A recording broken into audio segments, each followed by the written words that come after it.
தேவனுடைய வார்த்தைக்கு செல்வோம். கிறிஸ்துவோட நாம் ஒன்றாகி விட்டோம், கிறிஸ்துவோட இணைக்கப்பட்டோம், கிறிஸ்துவுக்குள் இருக்கிறோம், கிறிஸ்து நமக்குள் இருக்கிறார், கிறிஸ்துவோட நாம் சேர்ந்து விட்டோம். நமக்கும் கிறிஸ்துவுக்கும் மிக நெருக்கமான ஒரு இணைப்பு உண்டாயிடுச்சு என்பதுதான் நாம் தொடர்ந்து அப்படியே பார்த்துக்கிட்டே வரோம். அதில் குறிப்பாக இந்த இணைப்பின் ஆசீர்வாதங்களை பார்க்க தொடங்கி இருக்கிறோம். அதுலேயும் குறிப்பாக கிறிஸ்துவுக்குள் நாம் நீதிமான்களாக்கப்பட்டிருக்கிறோம் என்ற இந்த சத்தியத்தை தான் நம்ம கடந்த 2 தடவை பார்த்து வரோம். கிறிஸ்துவுக்குள் நீதிமான்களாக்கப்பட்டிருக்கிறோம். இது ஒரு பெரிய ஆசீர்வாதம், பெரிய பாக்கியம். இது ரொம்ப பெரிய விஷயம். இது நிறைய பேர் இது என்னன்னே அவங்களுக்கு தெரியல, இதனுடைய மேன்மையை அவங்க உணரலை, இதை புரிஞ்சிக்கல, இது அவங்களுக்குள்ள ஊடுருவலை. அதனால் எவ்வளோ வெற்றிகளை, எவ்வளோ ஒரு மேன்மையான கிறிஸ்தவ வாழ்க்கையை இழந்து விடுகிறார்கள். அதனால தான் இதில் கொஞ்சம் நேரம் செலவழிக்கிறேன் நான். கிறிஸ்துவுக்குள் நாம் நீதிமான்களாக்கப்பட்டிருக்கிறோம். எல்லாம் சொல்லுங்க, கிறிஸ்துவுக்குள் நாம் நீதிமான்களாக்கப்பட்டிருக்கிறோம். ஸோ இப்போ கிறிஸ்துவுக்குள் இருக்கிற எல்லாருக்குமே இது சொந்தம். இது உங்களுக்கு ஏற்கனவே நடந்து விட்டது, இனி நடக்க போகிறது கிடையாது. நீங்கள் இதை நம்புகிறப்போ தான் உங்களுக்கு நடக்குதுன்னு கிடையாது. என்னைக்கு கிறிஸ்துவை நம்புனீங்களோ இது நடந்துருச்சு. உங்களுக்கு தெரியுமோ தெரியாதோ இது நடந்துருச்சு. நீங்கள் உண்மையான கிறிஸ்தவனாக இருக்கீங்கன்னா, கிறிஸ்துவுக்குள் இருக்கிற ஒரு நபராக இருக்கிறீங்கன்னா, நீங்கள் கிறிஸ்துவை என்னைக்கு ஏற்றுக்கிட்டீங்களோ, கிறிஸ்துவை என்னைக்கு ஆண்டவராக அறிக்கை செய்து உங்களுடைய வாழ்க்கையை அவர்கிட்ட ஒப்படைச்சிங்களோ, அவர் உங்களுடைய நீதி ஆகிவிட்டார். நீங்கள் கிறிஸ்துவுக்குள் நீதிமானாக்கப்பட்டீங்க. இது என்னன்றதை பற்றி நம்ம நிறைய ஏற்கனவே சொல்லியிருக்கிறோம். இது தேவனுக்கு முன்பாக ஒரு ஆவிக்குரிய ஒரு தகுதி போல. நமக்கு எப்போவுமே நமக்கு தகுதி இல்லைன்ற ஒரு உணர்வு நமக்கு இருக்குது. குறிப்பாக தேவன்கிட்ட போகிறப்போ நமக்கு தகுதி இல்லைன்ற ஒரு உணர்வு இருக்குது. ஆனால் இந்த காரியம் என்ன பண்ணு, இந்த பாக்கியம் என்ன சொல்லுதுன்னா, இந்த கிறிஸ்துவுக்குள் நீதிமானாக்கப்பட்டீங்கன்ற சத்தியம் என்ன சொல்லுதுன்னா, இல்லை, தேவனுக்கு முன்பாக உங்களுக்கு இப்போ எல்லா தகுதியும் உண்டாயிடுச்சு. தேவனுக்கு முன்பாக தைரியமாக நீங்கள் போகலாம், வரலாம், தேவனுடைய பிரசன்னத்துக்குள்ளாக நீங்கள் செல்லலாம், தைரியமாக அவருக்கு முன்பாக நீங்கள் நிற்கலாம். அதை பற்றி நீங்கள் கவலைப்படவே தேவையில்லை, பயப்படவே தேவையில்லை. உங்களுக்கு ஒரு பெரும் தகுதி உண்டாயிடுச்சு. கடவுளுக்கு முன்பாக வரக்கூடிய ஒரு தகுதி, எந்த ஒரு குற்ற உணர்வோ தாழ்வு மனப்பான்மையோ இல்லாமல் தைரியமாய் அவருக்கு முன்பாக நிற்கக்கூடிய ஒரு தகுதி உண்டாயிடுச்சு. இது ஒரு ஆவிக்குரிய தகுதி. எல்லாம் சொல்லுங்க, ஆவிக்குரிய தகுதி. அதாவது கடவுளுக்கு முன்பாக நிற்கக்கூடிய ஒரு தகுதி. இது ஒரு தீர்ப்புன்றதையும் நான் வலியுறுத்தி சொன்னேன். இது ஒரு தீர்ப்பு. அதுவும் முக்கியமாக இதெல்லாம் புரிஞ்சுக்கிறது ரொம்ப முக்கியம். கடவுள் உங்களை குறித்து கூறின ஒரு தீர்ப்பு இது. கோர்ட்டு தீர்ப்பு கொடுத்துச்சுன்னா அதை மதித்து தான் ஆகணும். பிடிக்குதோ பிடிக்கலையோ மதிச்சு ஆகணும். அதுக்கு விளைவுகள் உண்டு. நாம் வேணா இல்லைங்க அது சரியாக எனக்கு தோணலைன்னு சொல்லலாம். ஆனால் என்னைக்கு ஒருத்தரை குற்றவாளின்னு தீர்த்திருச்சோ கோர்ட்டு, அந்த ஆளுக்கு தண்டனை கிடைக்க போகுது, அவ்வளோதான். மக்களுக்கு பிடிக்குதோ பிடிக்கலையோ. என்னைக்கு ஒருத்தரை குற்றம் செய்யலைன்னு தீர்த்திருச்சோ அவங்க விடுதலை ஆயிடலாம். மக்களுக்கு பிடிக்குதோ பிடிக்கலையோ, தீர்ப்புக்கு எஃபெக்ட் உண்டு, தீர்ப்புக்கு விளைவுகள் உண்டு. அப்போ ஒரு மனித ஒரு கோர்ட்டுக்கே இவ்வளோ பெரிய ஒரு பவர் இருக்கும்னா, ஒரு மனித நீதிபதி ஒரு தீர்ப்பை கொடுக்குறப்போ இவ்வளோ பெரிய ஒரு பவர் இருக்கும்னா, தேவாதி தேவன்ங்க, பரலோகத்தின் சுப்ரீம் கோர்ட் உங்களை பார்த்து என்ன தீர்ப்பு கொடுத்துட்டார், நீ நீதிமான் போன்ட்டார். புல்லரிக்க வைக்கணும். இது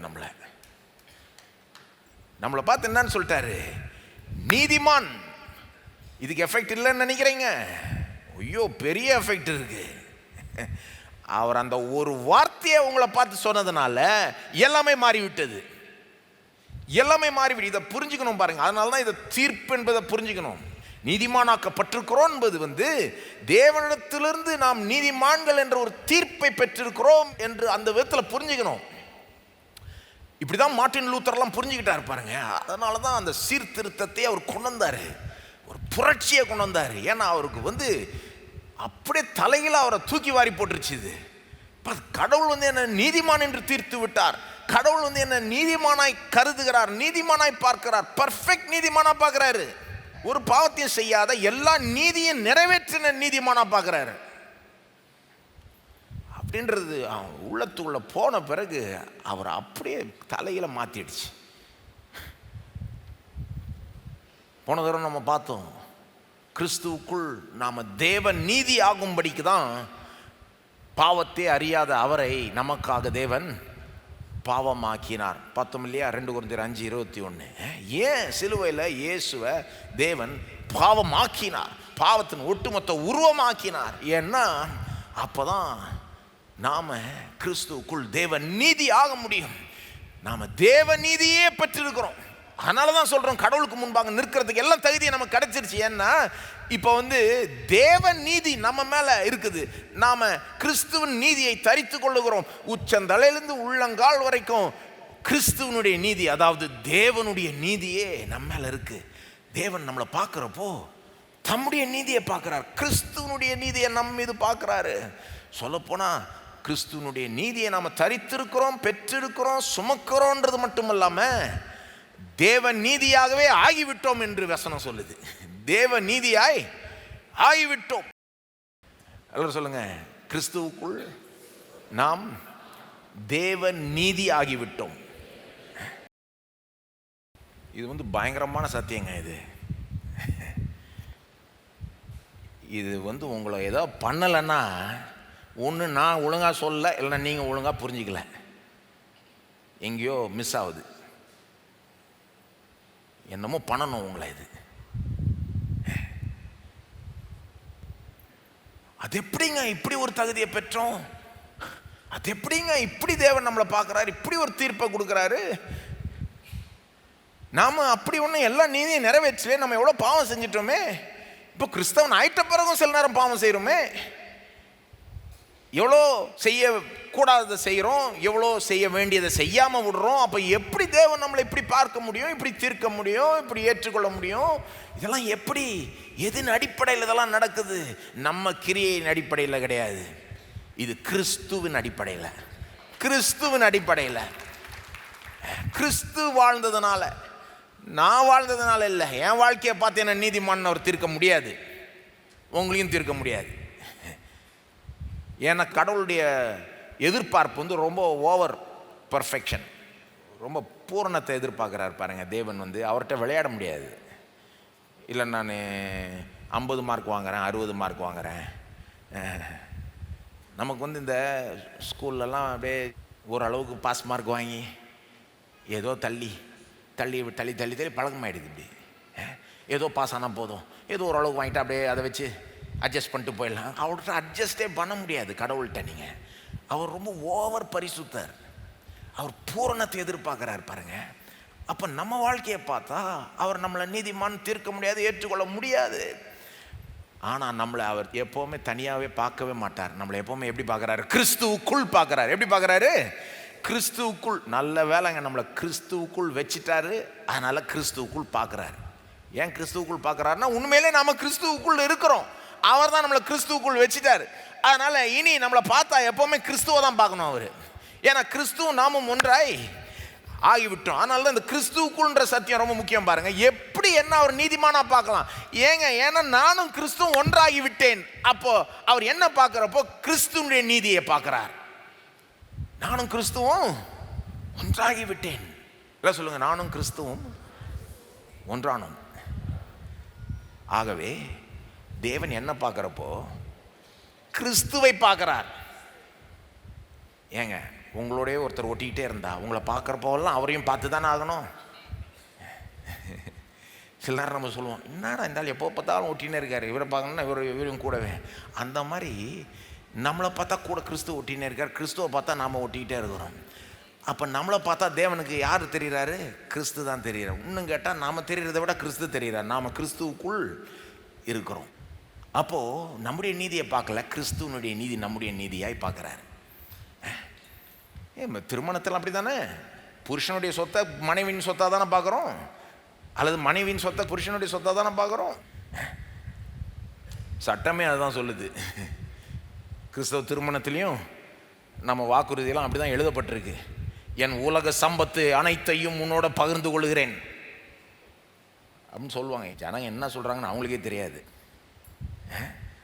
கிறிஸ்தவ திருமண ஆராதனை போய் பாருங்கள், அதில் இருக்கிற வார்த்தைகளை பாருங்கள். என் உலக சம்பத்து அத்தனையும் உன்னோட பகிர்ந்து கொள்கிறேன்னு சொல்லி தான் கட்டிக்கிறோம். அதுக்கப்புறம் ஏன் சம்பாத்தியம் உன் சம்பாத்தியம்னு பேசின்னு, அது வேறு விஷயம். திருமணத்தையே ஏன் கொடுத்தார் தெரியுமா தேவன்? கிறிஸ்துவுக்குள் நாம் இருக்கிறோம், கிறிஸ்துவோட இணைக்கப்பட்டிருக்கிறோன்றதை புரிஞ்சுக்கிறதுக்கு தான் திருமணமே. அதனுடைய இறுதி நோக்கமே இதுதான். ஏதாவது ஒரு உதாரணம் வேணும்ல. கடவுள் வந்து நம்முடைய பரலோக தகப்பன் சொன்னால் எப்படி புரிஞ்சுப்போம்? பூலோக தகப்பன் இருந்தால் தான் ஓரளவுக்கு ஓஹோ பரலோக தகப்பன் புரிஞ்சுக்க முடியும். அந்த மாதிரி பூமியில் ஒரு உதாரணம் இருந்தால் தான் இந்த ஆவிக்குரிய உண்மையை நம்ம புரிஞ்சுக்க முடியும். அதுக்கு தான் திருமணத்தை கொடுத்தார். அதுதான் திருமணத்தினுடைய பிரதான நோக்கம், இறுதி நோக்கம். கிறிஸ்துவோட நாம் எப்படி ஒரு கணவன் மனைவியும் இணைந்து ஒன்றாகி விடுகிறார்களோ, இவர்களுடையது அவங்களுடையது ஆகிடுது, அவங்களுடையது இவங்களுடைய ஆகிடுது, அதுபோல் நாம் கிறிஸ்துவோட இணைஞ்சிட்டதுனால நம்முடைய பாவ கடனை அவர் விழுங்கி விட்டார். அவருடைய நீதி தான் இப்போ நிலைக்குது. அவருடைய நீதி தான் நம் பேரில் கணக்கெடுக்கப்படுகிறது.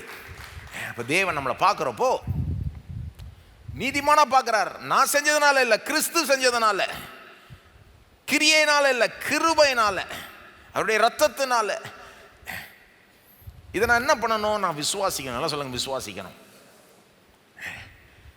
இதை விசுவாசிச்சா இதனுடைய பலன்களை நீங்க அதிகமாக அனுபவிப்பீங்க. இதை விசுவாசிச்சாதான் உங்களுக்கு உண்மைன்னு கிடையாது. ஏற்கனவே உங்களுக்கு உண்மை தான். நீங்கள் கிறிஸ்துவுக்குள் இருந்தீங்கன்னா உண்மை தான். ஆனால் என்ன பிரச்சனை? நீங்கள் கிறிஸ்துவுக்குள் இருந்து இது உங்களுக்கு உண்மையாக இருந்தாலும் இதை நீங்கள் விசுவாசிக்கலைன்னா இதனுடைய பலன்களை நீங்கள் அனுபவிக்க முடியாது. தேவன் அப்படி வச்சிட்டார். உன்னுடைய விசுவாசத்தின்படியே உனக்கு கடவுது. இப்போ நாம் விசுவாசிக்கிற அளவுக்கு இதனுடைய பலன்களை நாம் ருசிப்போம். நான் ராஜாவுடைய பிள்ளை அப்படின்னு ஒருத்தர் என்கிட்ட வந்து சொல்கிறாங்கன்னா, பேங்க்ல என் பேரில் வந்து 100 கோடி போடப்பட்டிருக்கு, வைக்கப்பட்டிருக்குன்னு சொல்கிறாங்கன்னா, சும்மா பேச்சுக்கு சொல்கிறேன்.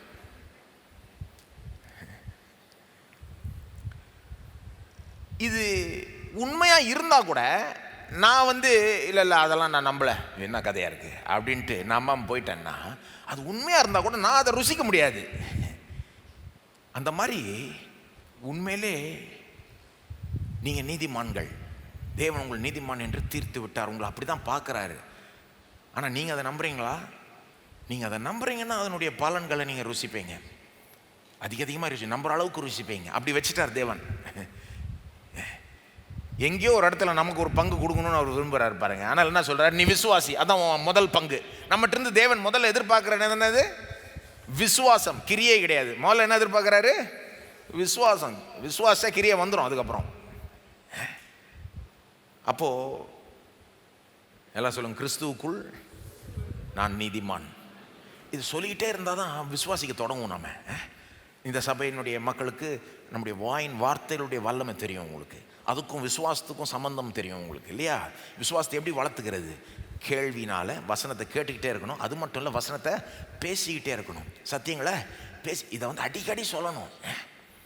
சொல்லி எல்லாம் சொல்லுங்க திரும்ப, கிறிஸ்துவுக்குள் நான் நீதிமான், கிறிஸ்துவுக்குள் நான் தேவ நீதியாய் இருக்கிறேன், கிறிஸ்துவுக்குள் நான் பர்ஃபெக்ட். தேவன் அப்படி தான் பார்க்குறாரு என்ன. இந்த மாதிரி பேசிக்கிட்டே இருக்கணும் பாருங்க, உங்களுக்கே சொல்லிக்கிட்டே இருக்கணும் இதை. அப்போ தான் இது உள்ள இறங்கும். உள்ள இறங்கினாதான், உங்களுக்குள்ள ஊடுருவினாதான் உங்களுடைய பேச்சும் உங்களுடைய சிந்தனையும் உங்களுடைய எல்லாமே இந்த சத்தியத்தினால கண்ட்ரோல் பண்ணப்பட்டா இதனுடைய பலன்களை நீங்கள் மேக்சிமமாக ருசிப்பீங்க. என்னுடைய பலன்களை தான் நான் போன தடவை பேச தொடங்கினேன். இது வந்து நம்முடைய வாழ்க்கையை ஒட்டுமொத்தமாக மாற்றுதுன்னு உங்களுக்கு போன தடவை சொல்ல தொடங்கினேன். சொல்ல தொடங்குறப்போ என்ன சொன்னேன்? நான் வாழ்க்கையை ஒட்டுமொத்தமாக மாற்றக்கூடிய ஒரு சத்தியம் எப்படின்னா, கடவுளோட நம்ம தொடர்பு கொள்கிற விதத்தையும் மாற்றுது, நம்மோட நாம் தொடர்பு கொள்கிற விதத்தையும் மாற்றுது, மற்றவர்களோட நாம் தொடர்பு கொள்கிற விதத்தையும் மாற்றுது. மூணுமே, கடவுளோட நாம் தொடர்பு கொள்கிற விதம், நாம் நம்மோட தொடர்பு கொள்கிற விதம், மற்றவர்களோட தொடர்பு கொள்கிற விதம், எல்லாத்தையுமே மாற்றுது. போன தடவை கடவுளோட நாம் தொடர்பு கொள்கிற விதத்தை எப்படி மாற்றுதுன்னு உங்களுக்கு எடுத்து காமிச்சேன். பல பாயிண்ட்ஸ் அது விஷயமாக கொடுத்தேன். பல பலன்களை எப்படி அந்த விஷயத்தில் நம்ம கொண்டு வருது என்பதை காண்பித்தேன் உங்களுக்கு. இந்த தடவை அப்படியே அதை தொடர்றேன். நம்மோட நாம் தொடர்பு கொள்கிற அந்த விதத்தை எப்படி மாற்றுது, மற்றும் மற்றவர்களோட நாம் தொடர்பு கொள்கிற விதத்தையும் எப்படி மாற்றுது, அதுதான் இன்றைக்கு நாம் பார்க்க போகிறோம். முதல்ல நம்மோட நாம் தொடர்பு கொள்கிற விதம்.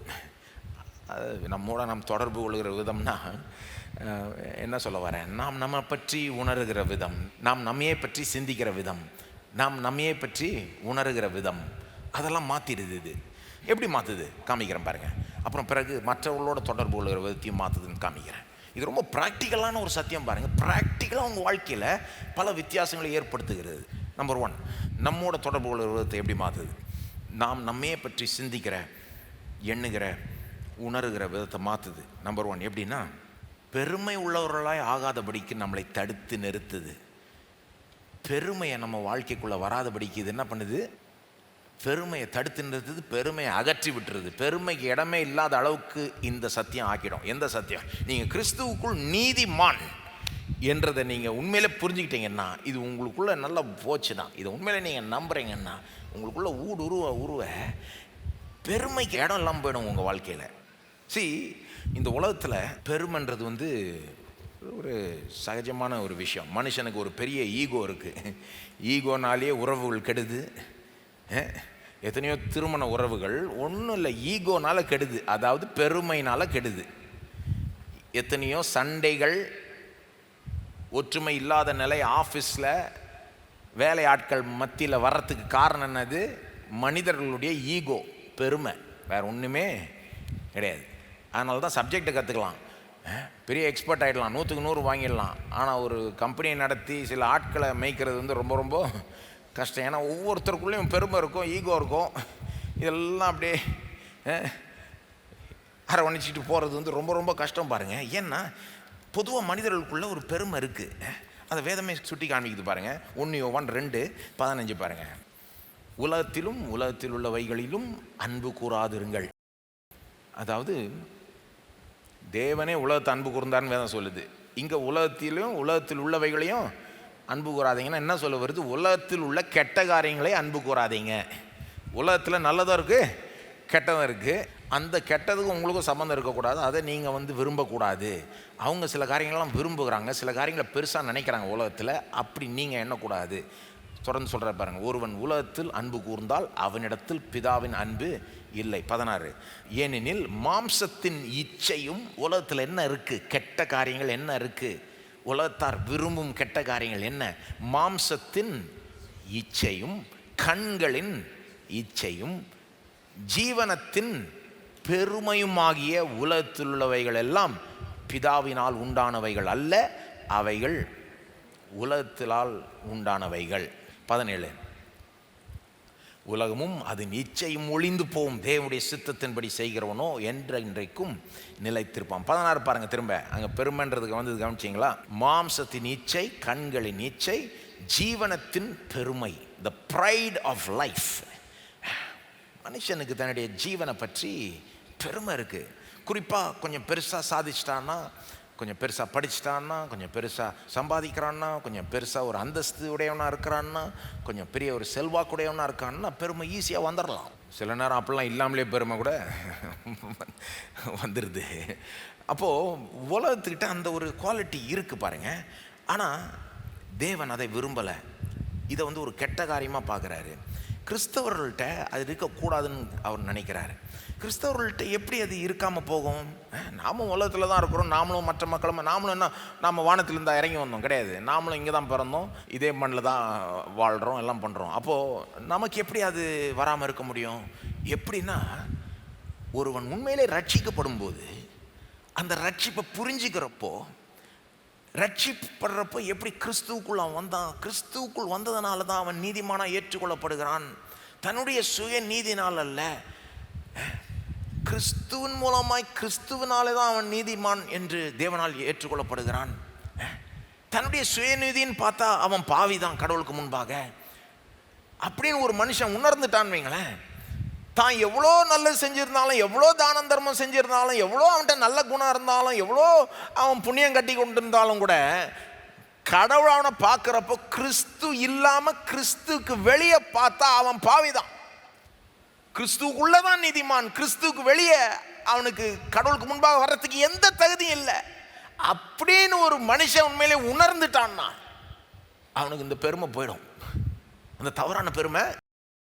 ஏன்னா அவன் எவ்வளோ வேணா படிச்சிருக்கலாம், அவன் எவ்வளோ வேணா சம்பாதிக்கலாம், அவன் எவ்வளோ பேருக்கு வேணா பாஸாக இருக்கலாம், எவ்வளோ பெரிய அந்தஸ்தில் வேணா இருக்கலாம்.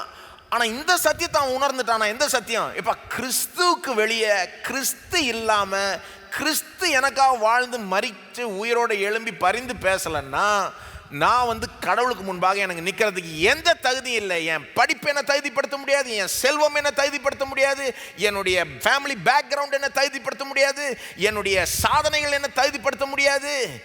எதுவுமே கிறிஸ்துவை தவிர கடவுளுக்கு முன்பாக என்ன வேற யாரும் எதுவும் தகுதிப்படுத்தவே முடியாது. கிறிஸ்து என்ன தகுதிப்படுத்துறார். நல்ல வேளை கிறிஸ்து வந்தார், வாழ்ந்தார், மரிச்சார், உயிரோடு எழுப்பினார், பரிந்து பேசுகிறார்.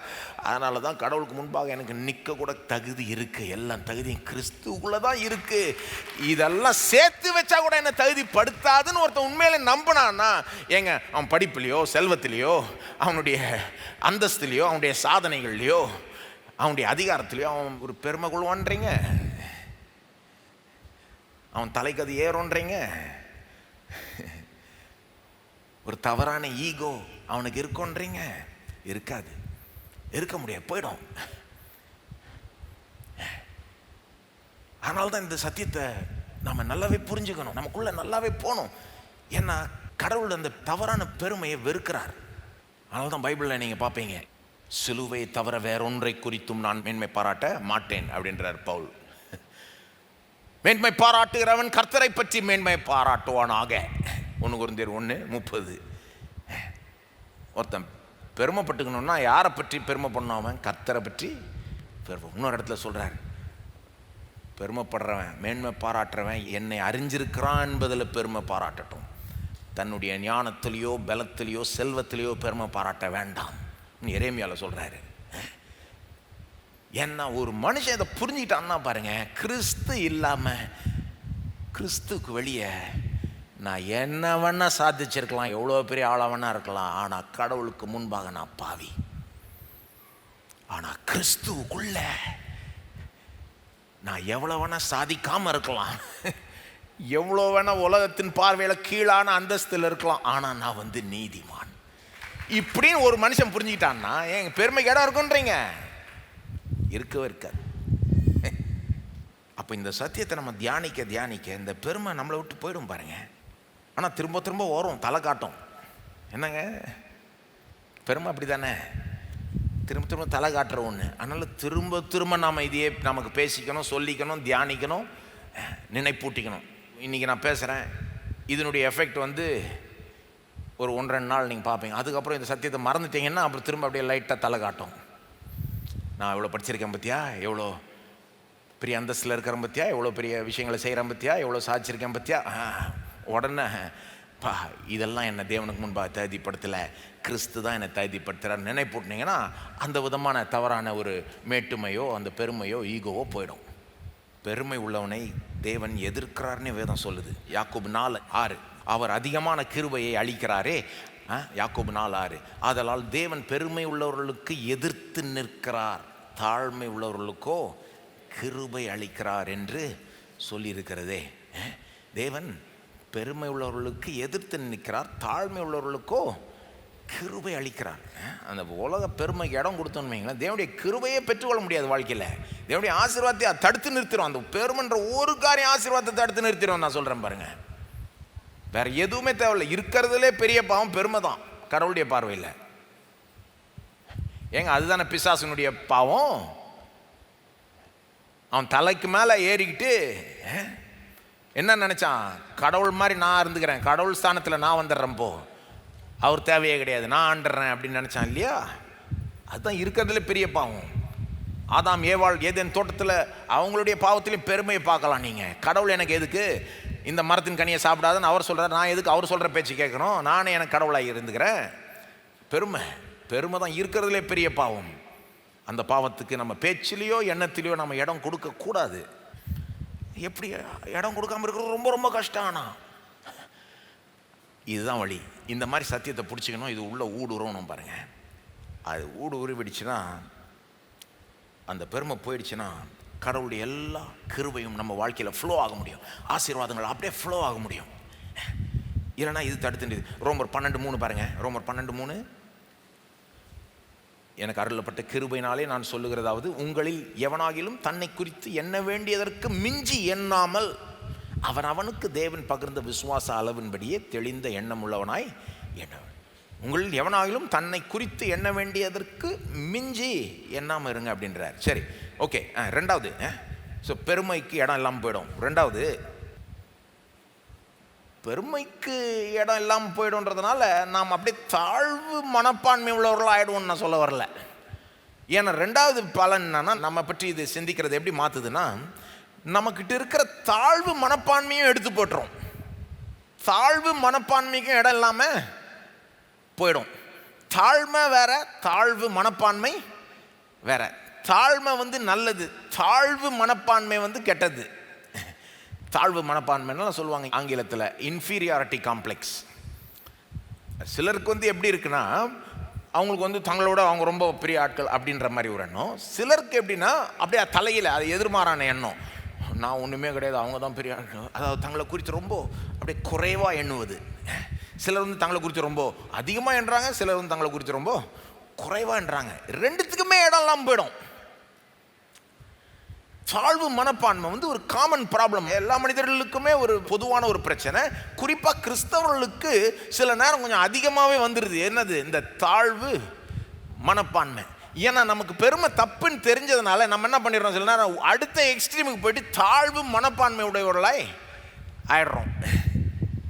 அதான் மார்ட்டின் லூத்தர் சொன்னார்ல, கிறிஸ்தவன் எப்படின்னா ஒரு குதிரையில் போகிறான், ஒன்று இப்படி விழுறான் இல்லைன்னா இப்படி விழுறான், அவனுக்கு சென்டராக இருக்கிறது ரொம்ப கஷ்டமாக இருக்குது. பெருமைக்கிட்ட இருந்து கடைசியில் அந்த எக்ஸ்ட்ரீமுக்கு போயிடுறான். தாழ்வு மனப்பான்மை கிறிஸ்தவர்களுக்கு குறிப்பாக இந்த பிரச்சனை கொஞ்சம் அதிகமாகவே இருக்குது பாருங்க, தாழ்வு மனப்பான்மை. ஏன்னா மற்றவர்களை விட, உலகத்தாரை விட நாம தான் பாவத்துக்கு ரொம்ப சென்சிட்டிவாக இருக்கிறோம். நமக்குள்ள பாவம் இருக்குது, நம்ம பாவம் செய்கிறோம், நாம் தேவனை முழுமையாக பிரியப்படுத்தலை என்பதை நாம தான் அவங்கள விட உணர்றோம். ஏங்க, உலகத்தார் அவங்க செய்கிற பாவத்தை எல்லாத்தையும் உணர்ந்துக்கிட்டு உட்காந்துக்கிட்டு இருக்காங்களா? சிலர் பெரிய பெரிய அக்கிரமம் செஞ்சுக்கிட்டு ஒன்றுமே நடக்காத மாதிரி பிரியாணி சாப்பிட்டுக்கிட்டு இருக்காங்க இல்லையா? இஷ்டத்துக்கு அக்கிரமத்தை பிளான் பண்ணிக்கிட்டு செஞ்சுக்கிட்டு நல்லா மூக்கு பிடிக்க சாப்பிட்டுக்கிட்டு இருக்காங்க. ஆனால் ஒரு உண்மையான கிறிஸ்தவனை பாருங்கள், ஒரு உண்மையான விசுவாசியை பாருங்கள், அவன் ஏதோ ஒரு தவறான பேச்சை பேசியிருப்பான், அல்லது ஒரு சின்ன ஒரு தப்பு இது பண்ணியிருந்தா கூட, ஒரு எண்ணத்தில் அவன் ஒரு பாவம் செஞ்சிருந்தான் கூட, அவனை அப்படியே உள்ள அது போட்டு ஒரு வழி ஆக்கிடுது அவனை. ஐயோ நான் விட்டனே, கோட்டை விட்டனே, ஒரு குறைவாக அவனை ஃபீல் பண்ண வைக்குது பாருங்க அவனை. உலகத்தார் மக்களை விட நாம் நமக்குள்ளே இருக்கிற பாவத்தை நம்ம உணர்றோம். 1 யோவான் 1:7-10 வாசித்தீங்கன்னா சொல்கிறாரு, பாவம் இல்லைன்னு ஒருத்தன் சொன்னான்னா அவன் பொய்யன் அப்படின்றாரு. கிறிஸ்தவனை பார்த்து சொல்கிறாரு, கிறிஸ்தவன் ஆயிட்ட பிறகு கூட அவனுக்குள்ள பாவ அந்த இது இருக்கு இல்லையா, சில நேரம் பாவம் செய்கிற இல்லையா அந்த எண்ணங்கள். ஓகே, ஒரு பிரின்சிபல் சொல்கிறேன் கேளுங்க. ஒரு வளருகிற கிறிஸ்தவன் எப்படி இருப்பான்னா, அவன் கிறிஸ்தவனாக வளர வளர, ஆவிக்குரிய வாழ்க்கையில் வளர வளர, அவன் பாவம் செய்கிறது குறைவாயிட்டே வரும், குறைஞ்சிக்கிட்டே வரும். ஆனால் அவன் செய்கிற பாவத்தை குறித்து அவன் இன்னும் அதிகமாய் வருந்துவான். ஆங்கிலத்தை சொல்லிட்டு திரும்ப தமிழில் சொல்கிறேன். The more we grow as a Christian, the less we sin, but the more we grieve over sin. அதாவது கிறிஸ்தவனா, உண்மையான கிறிஸ்தவ வாழ்க்கையில் வளர வளர பாவம் செய்கிறது குறைஞ்சிக்கிட்டே வந்தாலும் நம்ம செய்கிற பாவத்தை குறித்து நாம் முன்னையை விட இன்னும் அதிகமாய் வருத்தப்படுவோம். கிறிஸ்தவ வளர்ச்சிக்கு அது நல்ல அடையாளம். நீங்கள் வளர்றீங்களான்னு எப்படி தெரிஞ்சுக்கலாம்? பாவம் செய்கிறது குறையுதா, ஆனால் செய்கிற பாவத்தை குறித்து வருத்தம் அதிகமாகுதா, நல்ல அடையாளம். ஆகவே அதான் ஒருத்தர் சொன்னார் பாருங்க, ஒரு பெரிய பரிசுத்தவான் சொன்னார், இயேசுவோட க்ளோஸ் ஆக ஒரு பக்கம் சந்தோஷமாக இருக்குது, ஒரு பக்கம் இதாக இருக்குது, ஆனால் இன்னொரு பக்கம் நம்முடைய பாவத்தை இன்னும் அதிகமாக உணர்ந்துடுறோம். நம்ம இதுக்கு முன்னால் நம்மகிட்ட பார்க்காத காணாத குறைகளை நாம் காண ஆரம்பிச்சிடுறோம். முன்னே நமக்கு கண்ணுக்கு படாத விஷயங்கள்லாம் நமக்கு இப்போ படுது. ஐயோ இந்த எண்ணம் தப்பு, அந்த ஆட்டிடியூட் தப்பு, இவங்கள்ட்ட நான் நடந்துக்கிட்டது தப்பு அப்படின்னு இன்னும் நம்முடைய குறைகள் இன்னும் ஹைலைட் ஆகிடுது. ஏன்னா அவர்கிட்ட நெருங்க அவர் ரொம்ப ஓவர் பர்ஃபெக்ட் இல்லை. அதனால என்ன ஆகிடுது, பாவ உணர்வு சில நேரம் அதிகமாகிடுறதுனால ஒரு கிறிஸ்தவன் எப்படி ஃபீல் பண்ண ஆரம்பிச்சிடறான்னா, ஐயோ நான் தவறிட்டேனே, குறைப்பட்டுட்டேனே, தேவன் நான் பிரியப்படுத்தலையே, நான் பாவம் செஞ்சுட்டேனே, அப்படியே வருத்தப்பட ஆரம்பிச்சிட்றான். அது சில நேரம் அவன் எந்த ஒரு எக்ஸ்ட்ரீமுக்கு போயிடுதுன்னா, ஐயோ நான் குறைவுள்ளவன், நான் மட்டமானவன், நான் தகுதியற்றவன் அப்படின்னு அதிகமாய் தாழ்வு மனப்பான்மைக்குள்ளே போயிடுறான். பாவத்தை குறித்த உணர்வு தவறு இல்லை, அது தாழ்வு மனப்பான்மைக்கு நேரம் அவங்கள நடத்துதுன்னா அது தவறு. நான் தப்பு செஞ்சிட்டேன்னு உணர்றது தப்பு கிடையாது, நல்லதுங்க. தேவனுக்கு விரோதமாக இந்த விஷயத்தில் பாவம் செஞ்சிட்டேன்னு உணர்றது தப்பு கிடையாது, நல்லதுங்க அது. ஆனால் அதை வச்சுக்கிட்டு நான் மட்டமானவன், நான் தகுதியற்றவன், நான் ஒன்றுத்துக்கு லாய்க்கு இல்லாதவன், நான் அங்கே போகுது பார்த்தீங்களா, அதுதான் தாழ்வு மனப்பான்மை, டேஞ்சர். அங்கே போயிடுச்சுன்னா அது எல்லாத்தையுமே பாதிச்சிடும். உங்கள் வேலையை பாதிச்சிடும், உங்கள் குடும்பத்தை நடத்துறதை பாதிச்சிடும், எல்லாத்தையும் பாதிச்சிடும். உங்கள் ஜபத்தை பாதிச்சிடும், உங்கள் பைபிளை வாசிக்கிறது, கடவுள்கிட்ட ஆசீர்வாதத்தை பெறத்தை பாதிச்சிடும், எல்லாத்தையும் பாதிச்சிடும். அவ்வளோதான், போச்சு. ஜெபிக்க முடியாது, கிறிஸ்தவ வாழ்க்கையை வாழ முடியாது, குடும்பத்தை நடத்த முடியாது, வேலை செய்ய முடியாது, எதையும் உருப்படியாக செய்ய முடியாது. அந்த மாதிரி போயிடும் அது. அதுக்கு தான் இந்த மாதிரி சத்தியம் ரொம்ப முக்கியம். ஏன்னா நம்ம கிறிஸ்தவ வாழ்க்கையில் வளர வளர பாவம் செய்யறது குறைஞ்சாலும் பாவத்தை குறித்த அந்த வருத்தம் பெருகிட்டே இருக்கும்.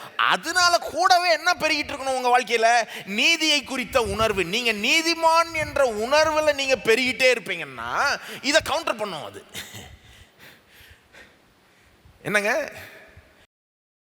கிறிஸ்தவ வாழ்க்கையில நீங்க நீதிமான், தேவன் உங்களை பர்ஃபெக்டா பார்க்கறார். நீங்க எவ்வளவு குறை உள்ளவர்களா இருந்தாலும், உங்கள்ட்ட என்ன குறை இருந்தாலும், நீங்க என்ன பாவம் செஞ்சிருந்தாலும், நீங்க எப்படி தவறி இருந்தாலும், எப்படி நீங்க தேவனை பிரியப்படுத்தாம போயிருந்தாலும் கூட கிறிஸ்துவுக்குள் தேவன் உங்களை முழுமையாக ஏற்றுக்கொள்கிறார், நீதிமானாய் கருதுகிறார், உங்களை வரவேற்கிறார், உங்களை பர்ஃபெக்டா பார்க்கறாரு என்று நீங்க புரிஞ்சுக்கிட்டீங்கன்னா என்ன ஆயிடுது, ஒரு பக்கம் ஐயோ நான் பாவம் செஞ்சுட்டேனே, தேவனை பிரியப்படுத்தலையே, ஆனா இன்னொரு பக்கம் ஆனா தேவன் கிறிஸ்துவுக்குள் என்னில் பிரியப்படுகிறார், 100% பிரியப்படுகிறார். He smiles at me, சிரித்த முகத்தோட என்ன பார்க்கிறார், என்ன வரவேற்கிறார். கிறிஸ்துவுக்குள் நான் அவர் கண்களில் பெர்ஃபெக்ட்டா தெரிகிறேன். எந்த பாவமும் அதை மாற்றவே முடியாது, என்னுடைய எந்த குறையும் அதை மாற்றவே முடியாதுன்ற உணர்வு பெருகிட்டே இருக்கும்னா கவுண்டர் ஆயிடும். சொல்ற புரியுதாங்க? ஆனால் நிறைய பேருக்கு கவுண்டர் ஆக மாட்டேங்குது. ஏன்னா வெறும் பாவ உணர்வு தான் பெருகிட்டே இருக்குது. ஏன்னா இந்த சத்தியம் அவங்களுக்கு தெரியல. அதனால தான் சொல்கிறேன், இதை உங்களுக்கே நீங்கள் 1000 தடவை சொல்லிக்கணும். கிறிஸ்துவுக்குள் இதை விதவிதமாக சொல்லணும். நான் நீதிமான், தேவன் என்ன 100% ஏற்றுக்கொள்கிறாரு, என்கிட்ட ஒரு குறையும் பார்க்கறதே கிடையாது, கிறிஸ்துவனுடைய பூரணத்தை என்னில் பார்க்கிறார். எல்லாம் சொல்லுங்க, கிறிஸ்துவனுடைய பூரணத்தை தேவன் என்னில் காண்கிறார். இந்த மாதிரி பேசிக்கிட்டே இருக்கணுங்க. மந்திரம் ஓதுற மாதிரி பேசக்கூடாது, விதவிதமாக சொல்லணும். என்னங்க, சில நேரம் ஒரே காரியத்தை சொன்னால் அது ஃபார்முலா சொல்கிற மாதிரி யோசிக்காமல் சொல்லிட்டோம். அதான் பிதாவே இயேசு நாமத்தில் ஓடுறோன்னு யோசிக்காமல் சொல்லிட்டு ஜாம் பண்ணுறோம்ல, எஃபெக்டே இல்லாமல் போயிடுது கடைசியில். ஆனால் அதுக்கு அந்த ஃபார்முலாவை மாற்றக்கூடாது, அந்த ஃபார்முலா அப்படியே வச்சுக்கணும். ஆனால் சிலதெல்லாம் நம்ம ஃபார்முலா மாதிரி சொல்லணும்னு கிடையாது, இல்லை யோசித்து சிந்திச்சு விதவிதமாக சொல்லணும். இப்படி சொல்லணும், அப்படி சொல்லணும், எப்படி எப்படி உங்களுக்குள்ளே இறக்கணுமோ அதை இறக்கணும் பாருங்க. அப்படி பண்ணாதான் போக போக உங்கள் கிறிஸ்தவ வாழ்க்கையில் பாவத்தை குறித்த அந்த வருத்தம், அது உங்களை தாழ்வு மனப்பான்மைக்கு நேரம் நடத்துகிறதெல்லாம் கேன்சல் அவுட் ஆகும் பாருங்க. பாவத்தை குறித்த வருத்தம் நல்லது, தாழ்வு மனப்பான்மை தான் தப்பு. நல்லா புரிஞ்சுக்கோங்க. அப்போது இந்த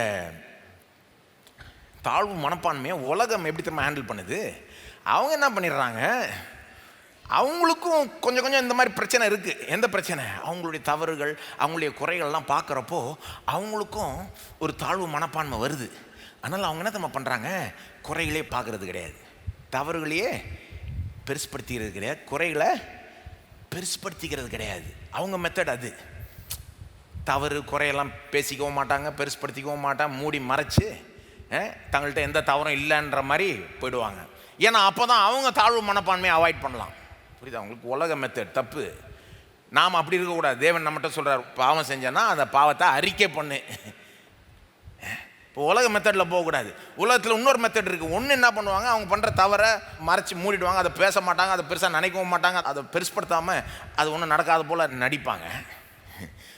இன்னொரு மெத்தட், உலக மெத்தட் என்னன்னா, இப்போ அந்த மாதிரி போயிடுச்சு. இப்போ சமீபத்தில் எப்படி ஆயிடுச்சுன்னா, உங்கள்கிட்ட தவறுகள் இருக்குன்னா, குறைகள் இருக்குன்னா, நீங்கள் தப்பு செய்கிறீங்க, உங்கள்கிட்ட ஏதோ வீக்னஸ் இருக்குன்னா, அவங்க என்ன சொல்கிறாங்க, எப்போ அதுதான் உன்னுடைய அழகு அப்படின்றாங்க. அப்படியே அதை திருப்பி போட்டு முன்ன எப்படி இருக்கும்னா அதை மூடி மறைச்சிருவாங்க, அதை பெருசாக காட்டிக்க மாட்டாங்க. இப்போ என்ன சொல்கிறாங்க, எப்போ உன்கிட்ட குறை இருக்கா, தப்பு செய்றியா நீன்னு, அதுதான் உன்னுடைய அழகு, உன்னுடைய குறை தான் உன்னை அழகாக்குது. Your flaws make you beautiful. உன்னுடைய தவறுகள் தான்ப்பா உன்னை ஒரு மனுஷனாக காமிக்குது, அதுவே உன்னுடைய அழகு, அதை அரவணைத்துக்கொள். நாமளும் உட்காந்துக்கிட்டு அவங்க சொல்கிற தத்துவத்தை கேட்டுக்கிட்டு இருக்கோம் கிறிஸ்தவர்கள். வாலிபர்கள்ட்ட பேசுகிறேன் நான். இந்த மாதிரி பேச்சு நடந்துக்கிட்டு இருக்கு உலகத்தில். அவன் சொல்கிறது எல்லாத்தையும் முழுங்கிடக்கூடாது அப்படியே. அதுதான் உங்கள் அழகா? என்னங்க, நீங்கள் பாவம் செய்கிறது தான் உங்கள் அழகா? நீங்கள் தப்பு செய்கிறது தான் உங்கள் அழகா? என்ன கதையாக இருக்குது. அதாவது அந்த குற்ற உணர்வை எப்படியாவது அமுக்கணும், அதை எப்படியாவது முழுங்கணும், அதை எப்படியாவது மேற்கொள்ளணுன்றதுக்கு என்னென்ன மெத்தட் பண்ணுமோ பண்ணுவாங்க. முன்ன இப்படி பண்ணாங்க, இப்போ இப்படி பண்ணுறாங்க. இதுதான் உன் அழகு, அதை அரவணைச்சிக்கொள். ஓ, அப்போ எப்படி ஆயிடுது, இப்போ எப்படி ஆயிடுது? மானங்கட்ட விதத்தில் ஜனங்க வந்து பாவம் செஞ்சுட்டு அதில் பெருமை பாராட்டிக்கிட்டு இருக்காங்க. ஏன்னா அதுதான் என் அழகுன்னு. அது உங்க அழகு இல்லைங்க. கிறிஸ்து உங்களுடைய அழகு. கிறிஸ்து உங்களுடைய நீதி. ஏங்க ஒரு நாள் ஏங்க அதுதான் அழகுனா நம்ம கதை கெதி போச்சு. ஒரு நாள் வரப்போது தேவன் என்னை குறைவற்றவனாய் மாற்றி விடுவார். ஒரு பாவமும் செய்யாதவனாய் மாற்றி விடுவார். உங்களையும் அப்படி ஆக்கிடுவார். நம்மகிட்ட ஒரு குறை, ஒரு பிழை, ஒரு கரை இல்லாத அளவுக்கு நம்மளை பூரணப்படுத்திடுவாருங்க. அதுதாங்க அழகு. அதை நோக்கி கொண்டு தான் போய் கொண்டிருக்கிறோம். ஆனால் தேவனுடைய செட்டப் பாருங்களேன். அன்னைக்கு வரைக்கும் நான் வெயிட் பண்ணி நீ அழகானவன் சொல்லல. அவரு இப்பவே கொடுத்துட்டார் தீர்ப்பு, நீ அழகானவன். அதுதான் நீதிமான். எனக்கு என்னுடைய பார்வையில் நீனு அழகுள்ளவன். உலகத்தில் சொல்றாங்க, நீ கண்ணாடியை பார்த்து உன்னைக்கே சொல்லிக்கோ, யூ ஆர் பியூட்டிஃபுல், நீ அழகுள்ளவன், உன்னை பார்த்தே சொல்லிக்கோ, அப்பதான் உன்னை குறித்த ஒரு நல்ல உணர்வு வரும்னு. நாம எப்படி அதை ஹேண்டில் பண்றோம்? நாம கண்ணாடியை பார்த்து கிறிஸ்துவுக்குள் நான் அழகுள்ளவன் சொல்லிக்கலாம். ஏன்னா உண்மை, அது உண்மை. கிறிஸ்துவே என்னுடைய அழகா இருக்கிறார். நான் கிறிஸ்துவுக்குள் இருக்கிறேன். அவருடைய அழகு என்னுடைய அழகு, அவருடைய நீதி என்னுடைய நீதி. அப்போ ரொம்ப தெளிவா இருக்கணும் பாருங்க. இந்த வாலிபர்கள் ஃபோனில் இந்த மாதிரி கருத்துகள் வந்து உங்களுக்கு பாடல்கள் மூலமாக, ஷோஸ் மூலமாக, சில போஸ்ட் மூலமாக அப்படியே வந்துக்கிட்டே இருக்கு. உங்களுக்கே தெரியுமான்னு தெரில. அப்படியே வர்றதெல்லாத்தையும் முழிங்கக்கூடாது. கரெக்டாக பார்க்கணும். இது சொல்கிறது கரெக்டாக இவங்க சும்மா கண்டுபிடி பேசிக்கிட்டு இருக்காங்களான்னு. அப்போது ஒரு கிறிஸ்தவனுக்கு தான் பாருங்கள் தன்னுடைய பாவத்தையும் தைரியமாக சந்திக்க முடியுது, அதை ஒத்துக்கொள்ள முடியுது. ஆமாம், நான் தப்பு செஞ்சிட்டேன், என்கிட்ட இந்த குறை இருக்குது. ஆனால் அதே நேரத்தில் அதனால் அவன் தண்ணியை போட்டு அடிச்சுக்கிட்டு நொறுக்கிட்டு நான் ஒன்றுமே இல்லை, மட்டமானவன், ஒன்றுக்கும் லாய்க்கு இல்லாதவன், எனக்கு தகுதி, அப்படி போகாமல் அதே நேரத்தில் நான் கிறிஸ்துவுக்குள் நீதிமான் என்ற உணர்வில் அவன் ஸ்ட்ராங்காக இருக்க முடியுது. ஒரு கிறிஸ்தவனுக்கு மட்டும்தான் தன்னுடைய குறைகளையும் முழுசாக பார்க்க முடியுது, ஏற்றுக்க முடியுது. அதே நேரத்தில் கிறிஸ்து தான் அவனுடைய அழகு, கிறிஸ்து தான் அவனுடைய பூரணம் என்பதையும் பார்த்து அதை அரவணைச்சிக்க முடியுது. மற்றவர்களால் அதை செய்ய முடியாது. அப்போ ஒரு கிறிஸ்தவன் வந்து he can truly feel good about himself. எப்படிங்க? truly feel good. மற்றவர்கள் வந்து தங்களை பற்றி நல்லா உணரணும்னா கொஞ்சம் மறைச்சு மூடணும், இல்லைன்னா வந்து தப்பை ரைட்டுன்னு சொல்லணும், அசிங்கத்தை அழகுன்னு சொல்லணும். ஆனால் ஒரு கிறிஸ்தவன் தான் உண்மையையும் பார்த்து அதே நேரத்தில் தன்னை குறித்து நல்லா உணரலாம். truly feel good about myself. தாழ்வு மனப்பான்மையை இது அகற்றி விடுகிறது. என்ன? கிறிஸ்துவே என்னுடைய நீதி, கிறிஸ்துவே என்னுடைய அழகு. அது மட்டும் இல்லை, நான் வந்து கடவுளுடைய பார்வையில் எவ்வளோ ஸ்பெஷல் என்பது நான் எப்படி நீதிமானாக்கப்பட்டேன்றது வெளிப்படுத்துதுல. இப்போ கிறிஸ்து என்னுடைய நீதி, கிறிஸ்து என்னுடைய தகுதி, நான் கிறிஸ்துக்குள் நீதிமான் தேவன் தீர்த்துட்டார். அந்த தீர்ப்பு, அந்த எண்ட் ரிசல்ட் வந்து நமக்கு ஒரு நல்ல ஒரு ஃபீலிங்கை கொடுக்குது நம்மளை பற்றி. அது மட்டும் இல்லை, அது எப்படி வந்தது? கிறிஸ்து எப்படி நம்முடைய நீதி ஆனார்? நமக்காக வாழ்ந்தார், நமக்காக மரிச்சார்.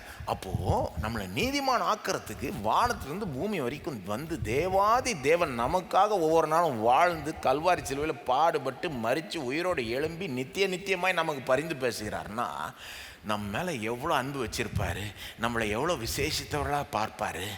அது வந்து என்னை பாதிக்குதில்ல.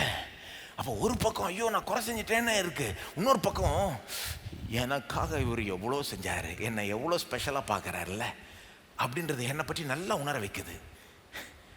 என்னங்க, நீங்கள் உங்களை பற்றி நல்லா உணர்றீங்களா இன்னைக்கு? Do you feel good about yourself?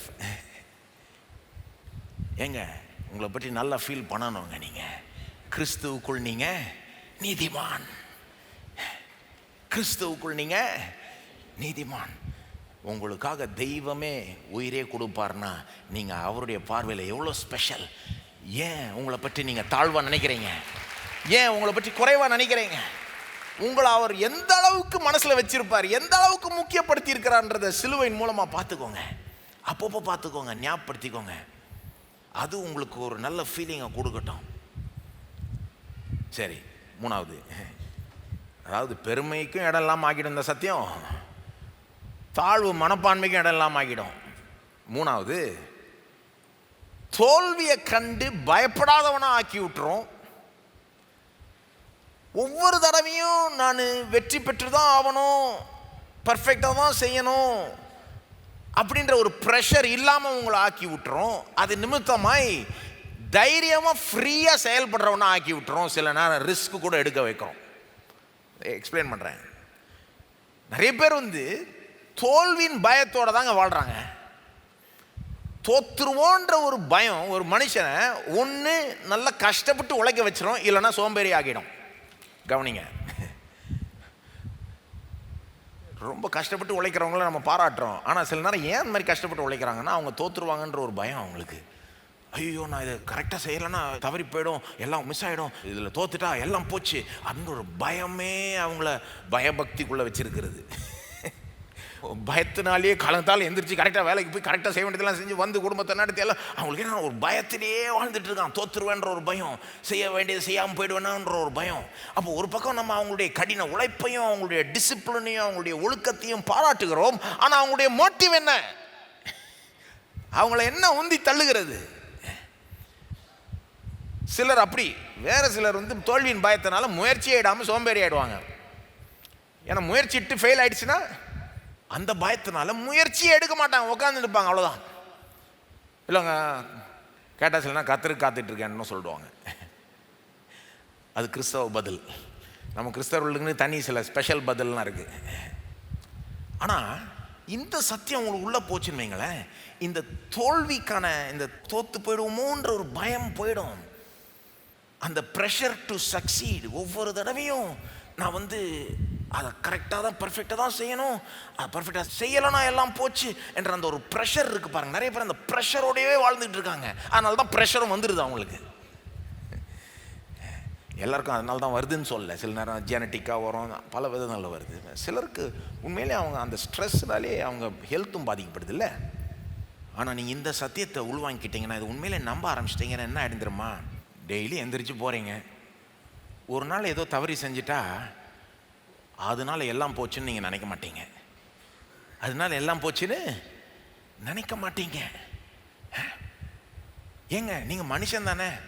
ஏசு வர வரைக்கும் நீங்கள் பர்ஃபெக்டான மனுஷன் ஒன்றும் கிடையாது. கிறிஸ்தவன் ஆயிருந்தாலும் நீங்கள் பர்ஃபெக்டான ஒரு மனிதன் ஒன்றும் கிடையாது. கிறிஸ்து வர்றப்போ தான் உங்களை பூரணப்படுத்துவார். அது வரைக்கும் வளர்ச்சி தான் உண்டே ஒழிய பூரணம் கிடையாது. அப்போது என்னைக்காவது ஒரு நாள் நம்ம தவறு செய்கிறது இயல்பு தான்.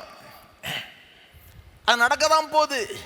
அது நடந்துடக்கூடாது, நடந்துருமான்னு இதை பயந்து பயந்து வாழ்ந்துட்டு இருக்கிறத விட இந்த சத்தியத்தை உள்வாங்கிட்டீங்கன்னா, கிறிஸ்துவுக்குள் தேவனுடைய தீர்ப்பின்படி, தேவனுடைய பார்வையின்படி நான் எப்பொழுதும் பர்ஃபெக்டாக இருக்கிறேன். நான் இன்னைக்கு எல்லாத்தையும் பர்ஃபெக்டாக செய்கிறேனோ இல்லையோ, அவருக்கு முன்பாக நான் பர்ஃபெக்டாக தான் இருக்கேன், இன்றைக்கும் சரி என்றைக்கும் சரி. இதில் எந்த மாற்ற கருத்தும் இல்லவே இல்லை அப்படின்றத உண்மையிலே நீங்கள் நம்பிட்டீங்கன்னா, ஒருவேளை நீங்கள் ஏதாவது போய் செஞ்சு அது தோல்வி பெற்றால் கூட அது உங்களை நெருக்காது, உங்களை நசுக்காது. அது வருத்தம் வரும், ஆனால் அந்த வருத்தத்தை என்ன பண்ணுவீங்க, அது ஓரளவுக்கு தான் விடுவீங்க. நீங்கள் சொல்கிற புரியுதாங்க? நிறைய பேருக்கு அவங்க தோத்துட்டாங்கன்னா அதனுடைய வருத்தமே அவங்கள அடுத்தபடி எடுக்காமல் அப்படியே தடுத்து நிறுத்துது. அந்த வருத்தத்திலே வாழ்ந்துக்கிட்டாங்க, தோத்துட்டேனே. அது ஏன்னாங்க, நிறைய பேர் எப்படி நினைக்கிறாங்க, ஒரு இதில் தோத்ததுனால நான் ஒன்றுத்துக்கும் லாய்க்கு இல்லாதவன். ஆங்கிலத்தில் சொல்லுவாங்க, because I failed I am a failure. I ஃபெயில்டுன்னு சொல்கிறது வேறு, ஐ எம் அ ஃபெயிலியர்னு சொல்கிறது வேறு. ஐ ஃபெயில்டுனா இந்த விஷயத்தில் நான் தோல்வி பெற்றேன். ஐ எம் அ ஃபெயிலியர்னா நான் பொதுவாகவே ஒன்றுத்துக்கும் லாய்க்கு இல்லாதவன். நிறைய பேர் அப்படி தான் அவங்கள குறித்து எண்ணிக்கிட்டு இருக்காங்க. இந்த தோல்வியை குறித்த பயம் தான் அவங்கள ஆட்டி படைக்குது பாருங்க. ஆனால் கிறிஸ்துவுக்குள் நான் இருக்கிறேன், கிறிஸ்துவுக்குள் நீதிமான்றது என்ன சொல்லுது, நான் கிறிஸ்துவுக்குள் ஏற்கனவே ஜெயிச்சிட்டேன். நித்தியமாய் நான் ஏற்கனவே ஜெயிச்சிட்டேன், அவ்வளவுதான். இந்த ஒரு சின்ன தோல்வினால என்ன ஆயிட போகுது பெருசா? அப்படி நான் இதுல தோத்தனா கூட, அதுல எங்கேயாவது ஒரு நாள் தவறி விட்டனா கூட, எங்கேயாவது ஒரு இடத்துல மிஸ் ஆச்சுன்னா கூட, அது என்னுடைய தீர்ப்பை மாற்ற முடியாது. தேவன் என்னை குறித்து கொடுத்த அந்த தீர்ப்பை மாற்ற முடியாது. தேவன் என்ன பார்க்கிற விதத்தை மாற்ற முடியாது. தேவன் என்ன ஏற்றுக்கொள்கிறத மாற்ற முடியாது. அவருடைய பார்வையில நான் வெற்றி பெற்றேன். தோல்வியின் பயம் போயிடுது. தோல்வியின் பயம் போயிடுச்சுன்னா ஐயோ ஃப்ரீயா வேலை செய்யலாங்க. அந்த ஃப்ரீடம் நிறைய பேர் அந்த சுதந்திரத்தை உணர்ந்ததே கிடையாது. ஒரு நாள் கூட அவங்க ருசிச்சது கிடையாது. ஃப்ரீயா வேலை செய்யலாம். ஈவன் கிறிஸ்தவ வாழ்க்கையை வாழ்றது கூட, பரிசுத்தத்தில் வளர்றது கூட, நிறைய கிறிஸ்தவங்க ப்ரெஷரோட தான் அதை பார்க்குறாங்க. ஐயோ பாவம் செஞ்சிடக்கூடாது, பாவம் செஞ்சிட்டா போச்சு. வெறும் இந்த பயம்தான் அவங்கள அப்படியே நடத்தினே இருக்கு. பாவம் செஞ்சுட்டா தேவன் என்னை அடிச்சிருவார், எனக்கு இதே இழந்துருவேன், எல்லாம் போயிடும். இதே பயத்தோடு தான் பாவத்தை அவாய்ட் பண்ணுறாங்க, பரிசுத்தமாக என்னத்தையாவது செய்கிறாங்க. நான் கேட்குறேன், இதுதான் கிறிஸ்தவ வாழ்க்கையா? தோற்றுருவோமோ அப்படின்ற பயம்தான் நம்மளை நடத்தணுமா? இல்லைங்க. இந்த சத்தியம் என்ன சொல்லுது? நான் பாவம் செய்கிறப்ப கூட தேவன் வந்து என்னை கிறிஸ்துவுக்குள் நீதிமானதான் பார்க்குறார். நல்லா கவனிங்க, பாவம் செய்கிறது ரைட்டுன்னு சொல்ல நான். ஆனால் நம்ம பாவம் செய்கிறப்போ கூட தேவன் நம்மளை கிறிஸ்துவுக்கு வெளியே பார்த்தா நம்ம தொலைஞ்சது முடிஞ்சது கதை, நம்ம கதை. ஆனால் நம்மளை கிறிஸ்துவுக்குள் என்னைக்கு வச்சுட்டாரோ அவர் கிறிஸ்துவை விட்டு நம்மளை பிரித்து பார்க்கவே மாட்டார். பாவம் செய்கிறப்போட நம்மளை எப்படி பார்க்குறாரு? கிறிஸ்துவுக்குள் பார்க்கறதுனால நம்மளை நீதிமானதான் பார்க்குறாரு. அதுக்கு பாவம் செஞ்சுட்டே இருக்கிறது ஓகேன்னு சொல்ல நான் போய் நம்ம அறிக்கையிடணும், மனம் திரும்பணும், சரி செய்யணும், சரியான பாதையில் வரணும். ஆனால் தேவன் நம்மளை எப்படி தொடர்ந்து பார்க்குறான்றது மறந்துடக்கூடாது. தேவனுக்கு முன்பாக நமக்கு இருக்கிற அந்த தகுதி என்னன்றது மறந்துடக்கூடாது. தேவனுக்கு முன்பாக நம்ம நிற்கிற அந்த நிலை மாறலைன்றதை மறந்துடக்கூடாது. ஐக்கியம் பாதிக்கப்படுது, உறவு பாதிக்கப்படல. ஆவிக்குரிய தகுதி, நாம தேவனுக்கு முன்பாக நிற்கிற அந்த நிலை, அந்த அந்தஸ்து பாதிக்கப்படவில்லை. கடவுளோடு இருக்கிற அந்த ஐக்கியம் பாதிக்கப்படுது பாவத்தினால. இதனால பார்த்தீங்கன்னா ஆவிக்குரிய வாழ்க்கையை விடுங்க, பொதுவாக பாருங்க, நிறைய பேர் வந்து ரிஸ்கே எடுக்க மாட்டாங்க. எந்த ஒரு ரிஸ்க்கும் எடுக்கவே மாட்டாங்க. ஏன்னா அவங்களுக்கு தோக்குறதுனுடைய பயம். ஆனால் சில நேரம் நீங்கள் தேவனை பின்பற்றுகிறப்போ தேவன் உங்களை ஏதாவது ரிஸ்கியாக செய்ய சொல்லலாமா இல்லையா? ஒருவேளை சொல்லலாமா இல்லையா? எப்போவுமே சேஃபாக தான் ஸ்டெப் எடுக்க சொல்லுவாரா தேவன்? சில நேரம் துணிச்சலாக எடுக்க சொல்லுவார். அந்த ஸ்டெப் யாருக்கு தெரியுமா வரும்? இந்த மாதிரி சத்தியத்தை நல்லா பிடிச்சவங்களுக்கு தான் வரும். ஸ்டெப் எடுக்கலாம், பரவாயில்ல, தேவன் சொல்கிறாருன்னு நினைக்கிறேன், ஸ்டெப் எடுக்க போகிறேன் நான். அப்படி ஏதாவது மிஸ் ஆச்சுனாலும் அவர் பார்த்துப்பார்.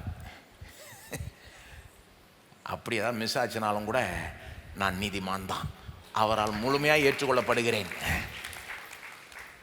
உங்களை அப்படிப்பட்டவனா ஒரு தைரியம் உள்ளவனா ஆக்கிடும் பாருங்க. இது அப்படிதான் பாருங்க. சேரியட்ஸ் ஆஃப் ஃபயர் அப்படின்னு ஒரு திரைப்படம் இருந்தது பாருங்க, ரொம்ப ஃபேமஸான பழைய திரைப்படம், ஆங்கில திரைப்படம். அது வந்து ஒரு உண்மை சம்பவத்தை பற்றி, ஒரு சரித்திர ஒரு நபரை பற்றி, எரிக் லிட்டில் அப்படின்னு ஒரு கிறிஸ்தவன், நல்ல ஒரு கிறிஸ்தவன். அவர் பார்த்தீங்கன்னா மிஷினரிஸுக்கு பிறந்து, சுவிசேஷம் அறியாத நாட்டில் அவங்க அப்பா அம்மா மிஷினரியாக இருந்து அவர் அங்கே பிறந்து வளர்ந்து அவர் நல்ல ஒரு கிறிஸ்தவ வளர்ப்பு அவருக்கு இருக்குது. அவர் வந்து ஒரு வேர்ல்ட் ஃபேமஸ் ரன்னர் ஆயிட்டார். ஒலிம்பிக்ஸில் ஓடுற ஒரு ஆள் ஆயிட்டார். பயங்கரம் கம்பெட்டிட்டிவாக ஒலிம்பிக்ஸில் கோல்டு மெடல்லாம் வாங்கின ரொம்ப ஃபேமஸான ஆள் எரிக் லிட்டில். அவரை வச்சு தான் அந்த மூவியை எடுத்தாங்க. அவருடைய கதையை தான் மூவியாக எடுத்தாங்க. அந்த மூவியில் அவரையும் இன்னொரு ஓடுற ஒரு ஆள், அவருடைய காம்பெட்டிட்டர், அவங்க ரெண்டு பேரையும் கான்ட்ராஸ்ட் பண்ணுவாங்க, கம்பேர் பண்ணுவாங்க, ஒப்பிடுவாங்க பாருங்கள். இவருடைய தத்துவம், இவருடைய அப்ரோச்சு, லைஃபுக்கான அப்ரோச்சு, ரன்னிங்கான அப்ரோச் எல்லாமே வித்தியாசமாக இருக்கும். அந்த அடுத்த ஆளும் சூப்பராக ஓடுவார், ஆனால் அவருடைய அப்ரோச், அவருடைய அணுகுமுறை, தத்துவம் எல்லாம் வித்தியாசமாக இருக்கும். அதில் அந்த அடுத்த ஆளுடைய பேர் வந்து ஹேரல்ட் ஏப்ராம்ஸ். அந்த திரைப்படத்தில் காமிக்கிறாங்க, சேரியட்ஸ் ஆஃப் ஃபயர்ன்ற திரைப்படத்தில்.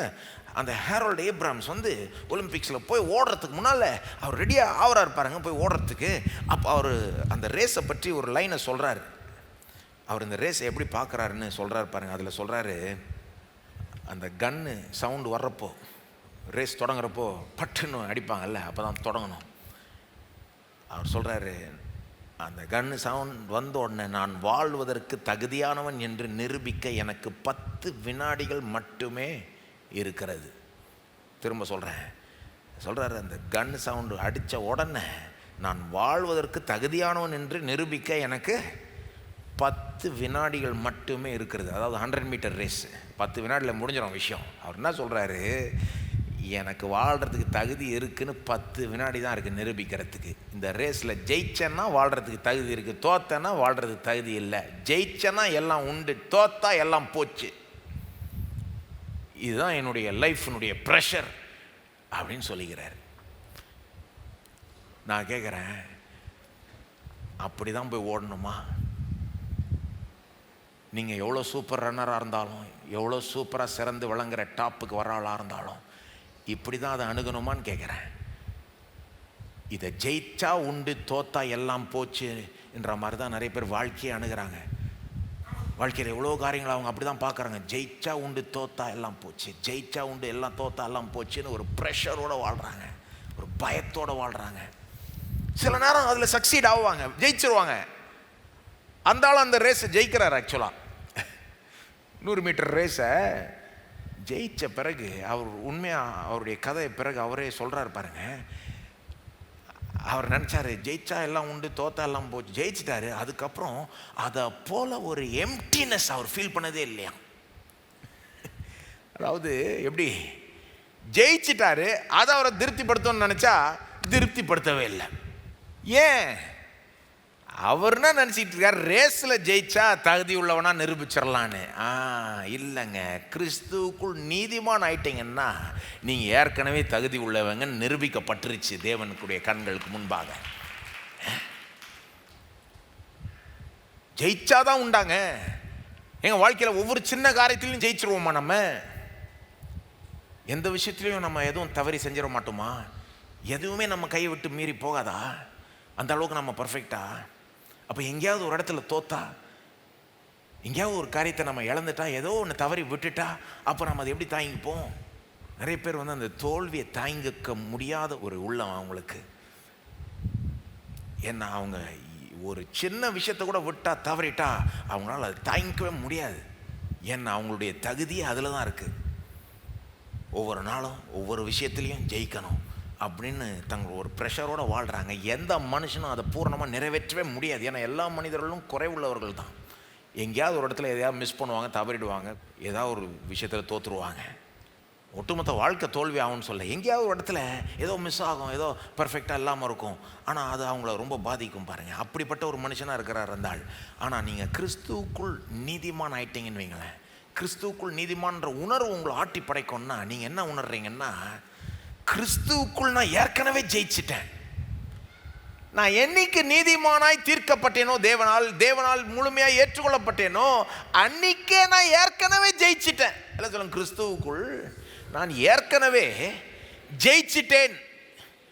அப்போ இதில் ஜெயிச்சாதான் உண்டு, தோத்தா எல்லாம் போச்சுன்னு கிடையாது. நான் கிறிஸ்துவுக்குள் இருக்கிறதுலே பெரிய ஜெயத்தை ஏற்கனவே பெற்றேன். தேவனுக்கு முன்பாக நீதிமானாய் எண்ணப்பட்டேன், தீர்க்கப்பட்டேன், கருதப்பட்டேன், ஏற்றுக்கொள்ளப்பட்டேன். இதை விட பெரிய ஜெயம் இருக்கா? அப்போ இந்த ஜெயம் ஏற்கனவே என்னுடையது. ஆகவே எங்கேயாவது ஒரு இடத்துல தோத்தா கூட அது எனக்கு பெருசாக தோணலை. எங்கேயாவது ஒரு இடத்துல ஜெயிச்சா கூட இதோட ஒப்பிடுறப்போ இதுதான் எனக்கு இன்னும் பெருசாக தோணுது. அவை தோற்றுவனோன்ற ஒரு பயத்தோடு நான் வாழலை, வேலைக்கு போகல, ஊழியத்தை செய்யலை. அப்படி ஒரு இது ஒருவேளை சூப்பராக வரலன்னா கூட என்ன இப்போ அப்படின்ற ஒரு குஷன் எனக்கு இருக்கு. எங்கேயாவது ஒரு இடம் நான் மிஸ் பண்ணுவேன்னு எனக்கு தெரியும். நீங்கள் மிஸ் பண்ண மாட்டீங்களா? நீங்கள் அப்படியே பர்ஃபெக்டாக வாழ்ந்துருவீங்களா? நம்ம எல்லாருமே எங்கேயாவது ஒரு இடத்துல மிஸ் பண்ணிடுவோம். ஆனால் எனக்கு எப்படி இருக்குன்னா, அப்படி ஆனால் கூட என்ன மிஸ் பண்ணாலும் இது மிஸ் ஆகாது. எது? கிறிஸ்துவுக்குள் நான் நீதிமான்றதுல எந்த மாற்றமும் கிடையாது. தேவன் என்னை ஏற்றுக்கொள்கிற விதத்தில் எந்த மாற்றமும் கிடையாது. நான் ஜெயிக்கிறனோ தோக்குறனோ அவர் என்னை முழுமையாக ஏற்றுக்கொள்கிறார். சிலர் நினச்சிக்கிறாங்க அந்த மாதிரி ஒரு ப்ரெஷரோடு வாழ்கிறது தான் பெரிய சூப்பரான வாழ்க்கைன்னு. மட்டமான வாழ்க்கைங்க அது. அப்படி ஒரு ப்ரெஷரோடைய செய்யணும். பியானோ வாசிக்கிறவங்கள தப்பான நோட்டு ஒன்று வாட்சனா பட்டுன்னு போடணும்னு சொன்னால் எப்படி இருக்கும்? நீங்கள் உங்கள் பிள்ளைகிட்ட சொல்லி பாருங்கள், மியூசிக் கற்றுக்கிற பிள்ளைகிட்ட தப்பான நோட்டு ஒன்று விழுந்தா அடி, அந்த இன்பமே போயிடும். பயத்தோடு செய்வாங்க. பயத்தோடு செஞ்சால் எவ்வளோ நல்லா செய்ய முடியுங்க? ஓரளவுக்கு தான் நல்லா செய்ய முடியும். இது அந்த பயத்தை எடுத்து போட்டுரும். என்ன பண்ணோம்? நமக்கு வேறு விதமான மோட்டிவேஷனை கொடுத்துரும்.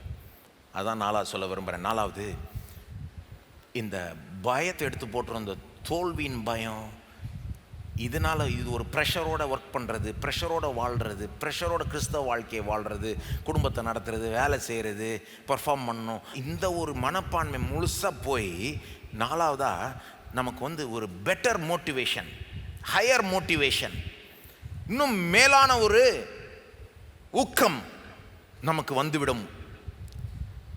ஏங்க, பயத்தோட வேலை செய்கிறது, பயத்தோட செயல்படுறது பெஸ்ட்டு கிடையாதுங்க. இன்பத்தோட செய்கிறது, ஒரு காரியத்தை பிரியத்தோட செய்கிறது, பிடிச்சு செய்கிறது, அன்போடு செய்கிறது, ஒரு நன்றி உணர்வோடு செய்கிறது, இதுதானங்க பெட்டர் மோட்டிவேஷன். என்ன சொல்கிறீங்க? கிறிஸ்தவ வாழ்க்கையை வாழ்கிறதா இருக்கட்டும், பாவத்தை வேண்டாம் தள்ளி விடுறதா இருக்கட்டும், பரிசுத்தத்தை தேர்ந்தெடுக்கிறதா இருக்கட்டும், அல்லது நீங்கள் உங்கள் பிஸ்னஸை நடத்துகிறதா இருக்கட்டும், நீங்கள் வேலையில் போய் உங்களுக்கு கொடுக்கப்பட்ட பொறுப்புகளை செய்கிறதா இருக்கட்டும், அல்லது நீங்கள் ஒரு ஸ்டூடெண்ட்டாக இருக்கிறீங்க, படிக்கிறீங்க, எக்ஸாமுக்கு படிக்கிறீங்க, இதில் நல்ல மார்க் எடுக்கணும், நல்ல முன்னேற, என்ன வேணா இருக்கட்டுங்க, மோட்டிவேஷனில் எதுங்க பெஸ்ட் மோட்டிவேஷன்? இன்பத்தோடு செய்கிறது, அன்போடு செய்கிறது, ஒரு நல்ல ஒரு பாசிட்டிவ், அதுதானங்க பெஸ்ட்டு. அப்படி செஞ்சீங்கன்னா நீங்கள் மேக்சிமமாக சிறந்து வழங்கலாம். இந்த பயத்தோடு செஞ்சு சாதிக்கிறவங்கள விட இன்பத்தோடு செஞ்சு சாதிக்கிறவங்க தான் அதிக பெரிய சாதனைகளை சாதிக்க முடியும். என்ன நினைக்கிறீங்க நீங்கள்? சிலர் சொல்லுவாங்க, இல்லைங்க ப்ரெஷர் எடுத்துட்டிங்கன்னா ஜனங்க சோம்பேறி ஆகிடுவாங்க. சிலருடைய இது என்னென்னா, ப்ரெஷர் இல்லைன்னா ஜனங்க செய்ய மாட்டாங்க, நல்லா அவனை பயமுறுத்திட்டே இருக்கணும். அதனால தான் கிறிஸ்தவ பிரசங்கியாக இருக்கணும், பயமுறுத்திட்டே இருப்பாங்க. நீ போவியா போக மாட்டியா அப்படின்னு சொன்னால் தான் அவன் பரிசுத்தமாக இருப்பாங்கன்னு அவங்க நினச்சி தான் செய்கிறாங்க, நல்ல நோக்கத்தோடு தான் செய்கிறாங்க.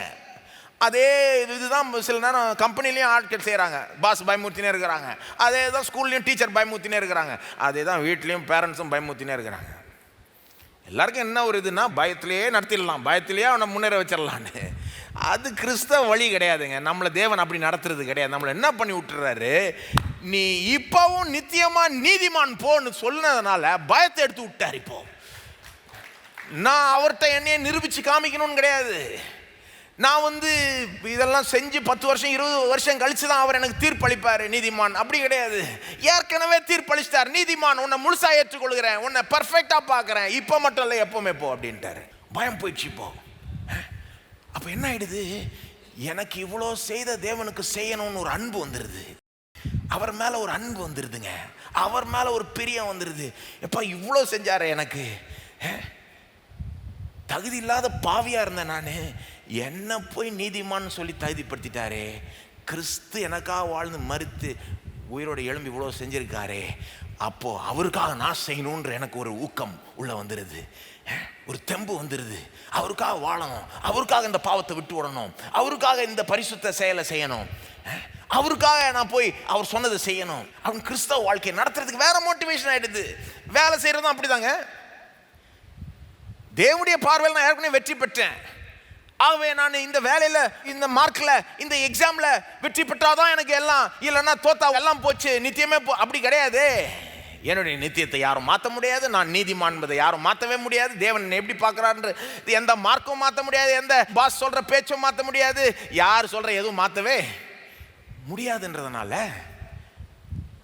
எனக்கு என்ன ஆகிடுது, அந்த பயம்லாம் போயிட்டு இப்போ இன்பத்தோடு படிக்க முடியுது, இன்பத்தோடு வேலை செய்ய முடியுது. நிறைய பேருக்கு அப்படி செஞ்சு பழக்கமே இல்லை. இன்பத்தோடு படித்ததும் இல்லை, அவங்க இன்பத்தோடு வேலை செஞ்சதும் கிடையாது. ஏங்க செஞ்சு பாருங்க, சூப்பராக இருக்குங்க.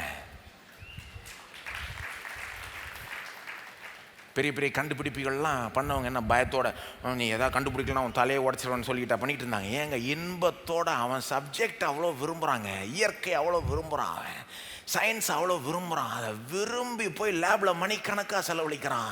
பயத்தோட இதை செஞ்சாதான் பிழப்புன்றவனை விட இவன் உளுந்து உளுந்து செய்கிறான், பெரிய கண்டுபிடிக்கிறான், பெரிய ஆள் ஆகிறான். அவங்க தாங்க டாப்புக்கு வருவாங்க. இன்பத்தோடு செய்கிறவங்க, அன்போடு செய்கிறவங்க. இந்த பயம் என்னைக்கு போயிடுச்சோ அந்த வேலையை நீங்கள் இன்பத்தோடு செய்யலாம், பிரியத்தோடு செய்யலாம், மற்றவர்களை சேவிக்கணும்னு செய்யலாம். போல்டாக ஒரு ரிஸ்கி ஸ்டெப்பு கூட எடுக்கலாம். அது தோத்தா கூட உங்களுக்கு அதை பற்றி ஒரு பெரிய ஒரு இது இருக்காது உங்களுக்கு. திரைப்படத்தை சொன்னேன்ல, சேரியட்ஸ் ஆஃப் ஃபயர், அதில் மெயின் கேரக்டர் வந்து எரிக் லிடில். அவர் தான் அந்த கிறிஸ்தவ ஆள். அவர் வந்து பாருங்க, அவரும் அதே ரேஸ் தான் ஓடுறாரு. ஆனால் அவருடைய மோட்டிவேஷன் வேற மாதிரி இருக்கு. அவர் சொன்னதை வாசிக்கிறேன் கேளுங்க. அந்த மனுஷன் சொன்னதை வாசித்தேன் நான். அவர் என்ன சொன்னார், கன்னு ஷூட் பண்ணோன்னு நான் வாழ்கிறதுக்கு தகுதியானவன் நிரூபிக்கிறதுக்கு 10 வினாடி தான் இருக்குது அப்படின்ட்டார். அந்த ப்ரெஷரோடு ஓடுறாரு. அந்த திரைப்படத்தில் எரிக் லிட்டில் இந்த கிறிஸ்தவனை பார்த்து கேட்குறாங்க, நீ ஏன் ஓடுற அப்படின்னு. ஆக்சுவலாக அந்த மூவியில் காமிப்பாங்க, அவர் வந்து 100 மீட்டர் ரேஸ் ஓட வேண்டியது, இந்த ஆளோட போட்டி போட வேண்டியது. யார்? அந்த அடுத்த ஆளோட ஹேரல்ட் ஏப்ராம்ஸோட போட்டி. 2 பேரும் பிரிட்டிஷ் ஆளுங்க. இவங்க தான் பெஸ்ட் ரன்னர்ஸு பிரிட்டனில். இவங்க தான் டாப் மெடல் வாங்கக்கூடியவங்க. ஆனால் இவங்களுக்குள்ள 2 பேருக்கும் போட்டி. எல்லாரும் அந்த போட்டி எதிர்பார்த்துக்கிட்டு இருந்தாங்க. ஹேரல்ட் ஏப்ராம்ஸுக்கும் எரிக் லிட்டிலுக்கும் நல்ல போட்டி வரப்போகுது. 100 மீட்டர் ரேஸ், ஒலிம்பிக்கில் 100 மீட்டர் ரேஸ் தான் பெரிய ரேஸ் இல்லையா? அப்போ வரும்னு எதிர்பார்த்தா அனௌன்ஸ் பண்ணுறாங்க, 100 மீட்டர் ரேஸ் வந்து ஞாயிற்றுக்கிழமை அன்றைக்கி நடக்குதுன்னு. என்றைக்கு நடக்குது? ஞாயிற்றுக்கிழமை. பெரிய ஸ்போர்ட்டிங் ஈவெண்ட்ஸ்லாம் அப்படி தான் நடக்கும். எரிக் லிட்டில் அதை கேட்ட உடனே என்ன பண்ணிட்டாருன்னா, ஞாயிற்றுக்கிழமையா, அப்போ நான் ஓட முடியாதுன்ட்டார். எங்க ஒலிம்பிக் கோல்டுக்கு ஓடுற ஆளுங்க இவர், டாப் ரன்னர். அவங்க ரேஸை ஞாயிற்றுக்கிழமை வச்சதுனால அவர் சொல்லிட்டாரு, எனக்கு ஓட முடியாது, சாரி. என்னங்க நீங்கள் தாங்க டாப் ரன்னரு. இல்லைங்க, எனக்கு தேவையில்ல, ஞாயிற்றுக்கிழமை நான் அதை பண்ணுறதில்ல, ஞாயிற்றுக்கிழமை நான் கடவுளுக்காக ஒதுக்கி வச்சிட்டேன்.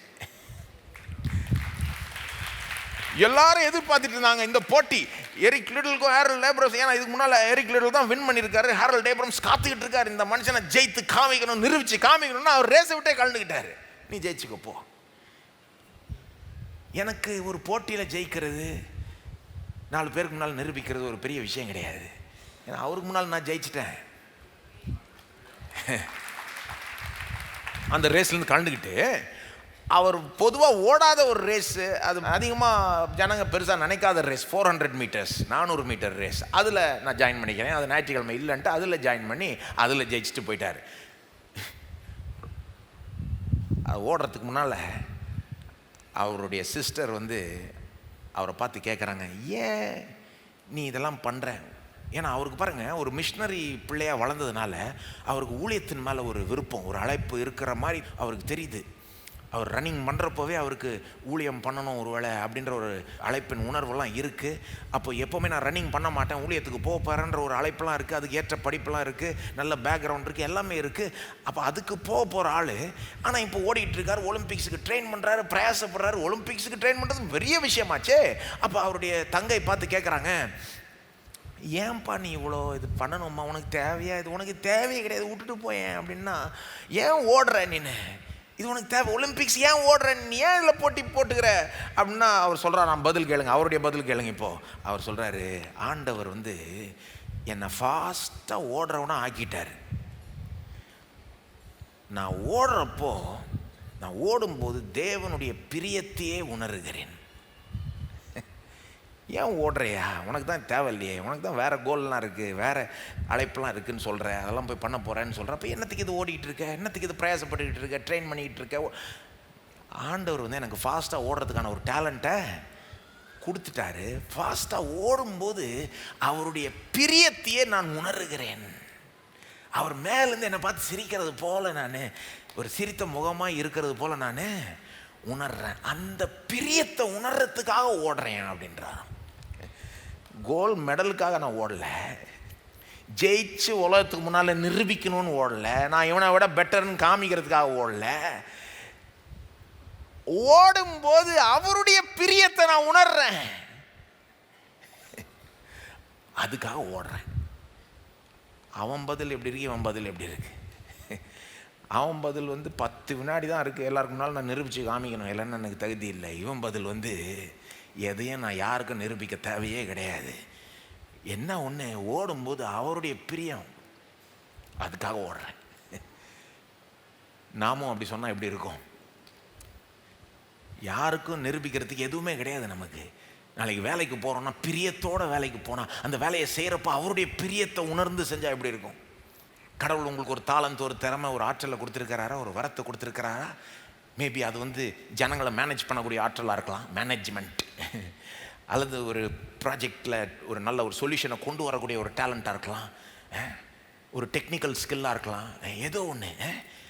ஒரு ப்ளம்பராக இருக்கிறீங்களா, எலக்ட்ரிஷியனாக இருக்கிறீங்களா, கரெக்டாக அந்த கனெக்ஷனை கொடுத்து அதில் இருக்கிற பிரச்சனையை தீர்க்கிற ஒரு டேலண்ட் உங்களுக்கு இருக்கலாம்.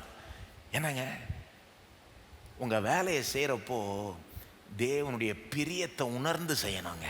அது வேற லெவலில் இருக்குங்க. எப்படி இருக்கும் யோசித்து பாருங்க.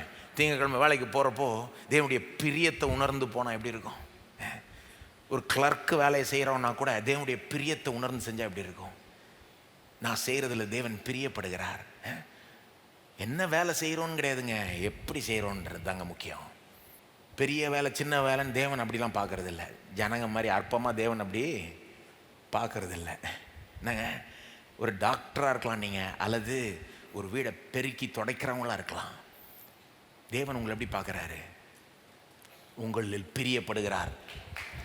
நீங்கள் டாக்டராக இருக்கிறதுனால உங்களில் அதிகமாக பிரியப்படல, நீங்கள் ஒரு வீட்டை பெருக்கி தொடக்கிறதுனால உங்களில் குறைவாக பிரியப்படல. நீங்கள் கிறிஸ்துவுக்குள் இருக்கிறதுனால நீங்கள் நீதிமான் என்று உங்களை பார்க்கிறார், உங்களில் முழுமையாய் பிரியப்படுகிறார். அதை உணர்ந்துட்டீங்கன்னா டாக்டர் வேலையை செய்கிறதா இருந்தாலும் வீடை பெருக்கி துடைக்கிறதா இருந்தாலும் அவருடைய பிரியத்தை உணர்ந்து செய்வீங்க. இதுதாங்க கிறிஸ்தவ வாழ்க்கை, சந்தோஷமான வாழ்க்கைங்க, இன்பத்தோடு வாழ வேண்டிய வாழ்க்கை. சின்ன காரியங்களில் இன்பத்தை உணர வேண்டிய வாழ்க்கை. அந்த எரிக் லிட்டில் பாருங்க, அந்த ரேஸை ஓடுறாரு, அவர் தான் ஜெயிக்கிறாரு.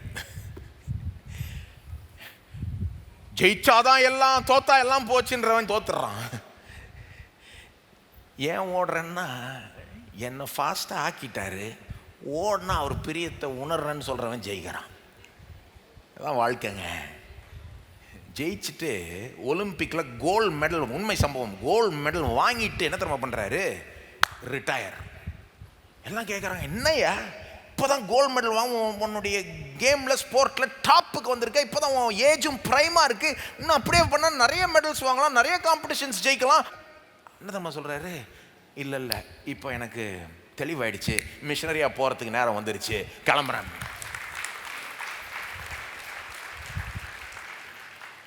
அதாவது நான் இதை தான் செஞ்சாகணும், இங்கே தான் இருந்தாகணும், இது வந்தால் தான் நான் திருப்தியாக இருப்பேன் அப்படிலாம் கிடையாது. தேவன் என்னை எங்கே கூப்பிட்றாரோ அங்கே நான் திருப்தியாக இருப்பேன். எங்கே போக சொல்கிறாரோ, என்ன செய்ய சொல்கிறாரோ அதில் திருப்தியாக இருப்பேன்.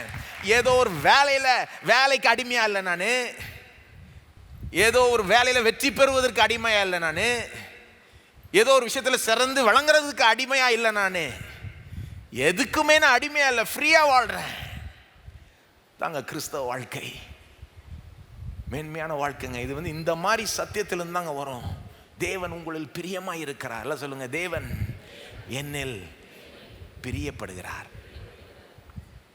அதனால் நீங்கள் செய்கிற எல்லாத்துலேயுமே பிரியப்படுகிறார்.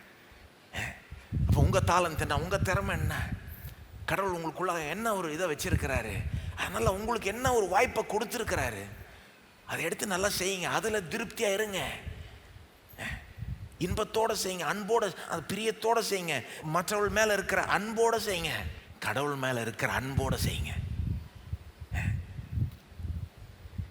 உண்மை என்னன்னா, நாம் கிறிஸ்துவுக்குள் நீதிமான்றது நமக்கு தெரியலனா, நமக்கு அதை நல்லா புரிஞ்சுக்கலாம், நமக்குள்ள அது நல்லா ஊடுருவலைன்னா, நம்ம மைண்டை அது கண்ட்ரோல் பண்ணலைன்னா என்ன ஆகிடும்?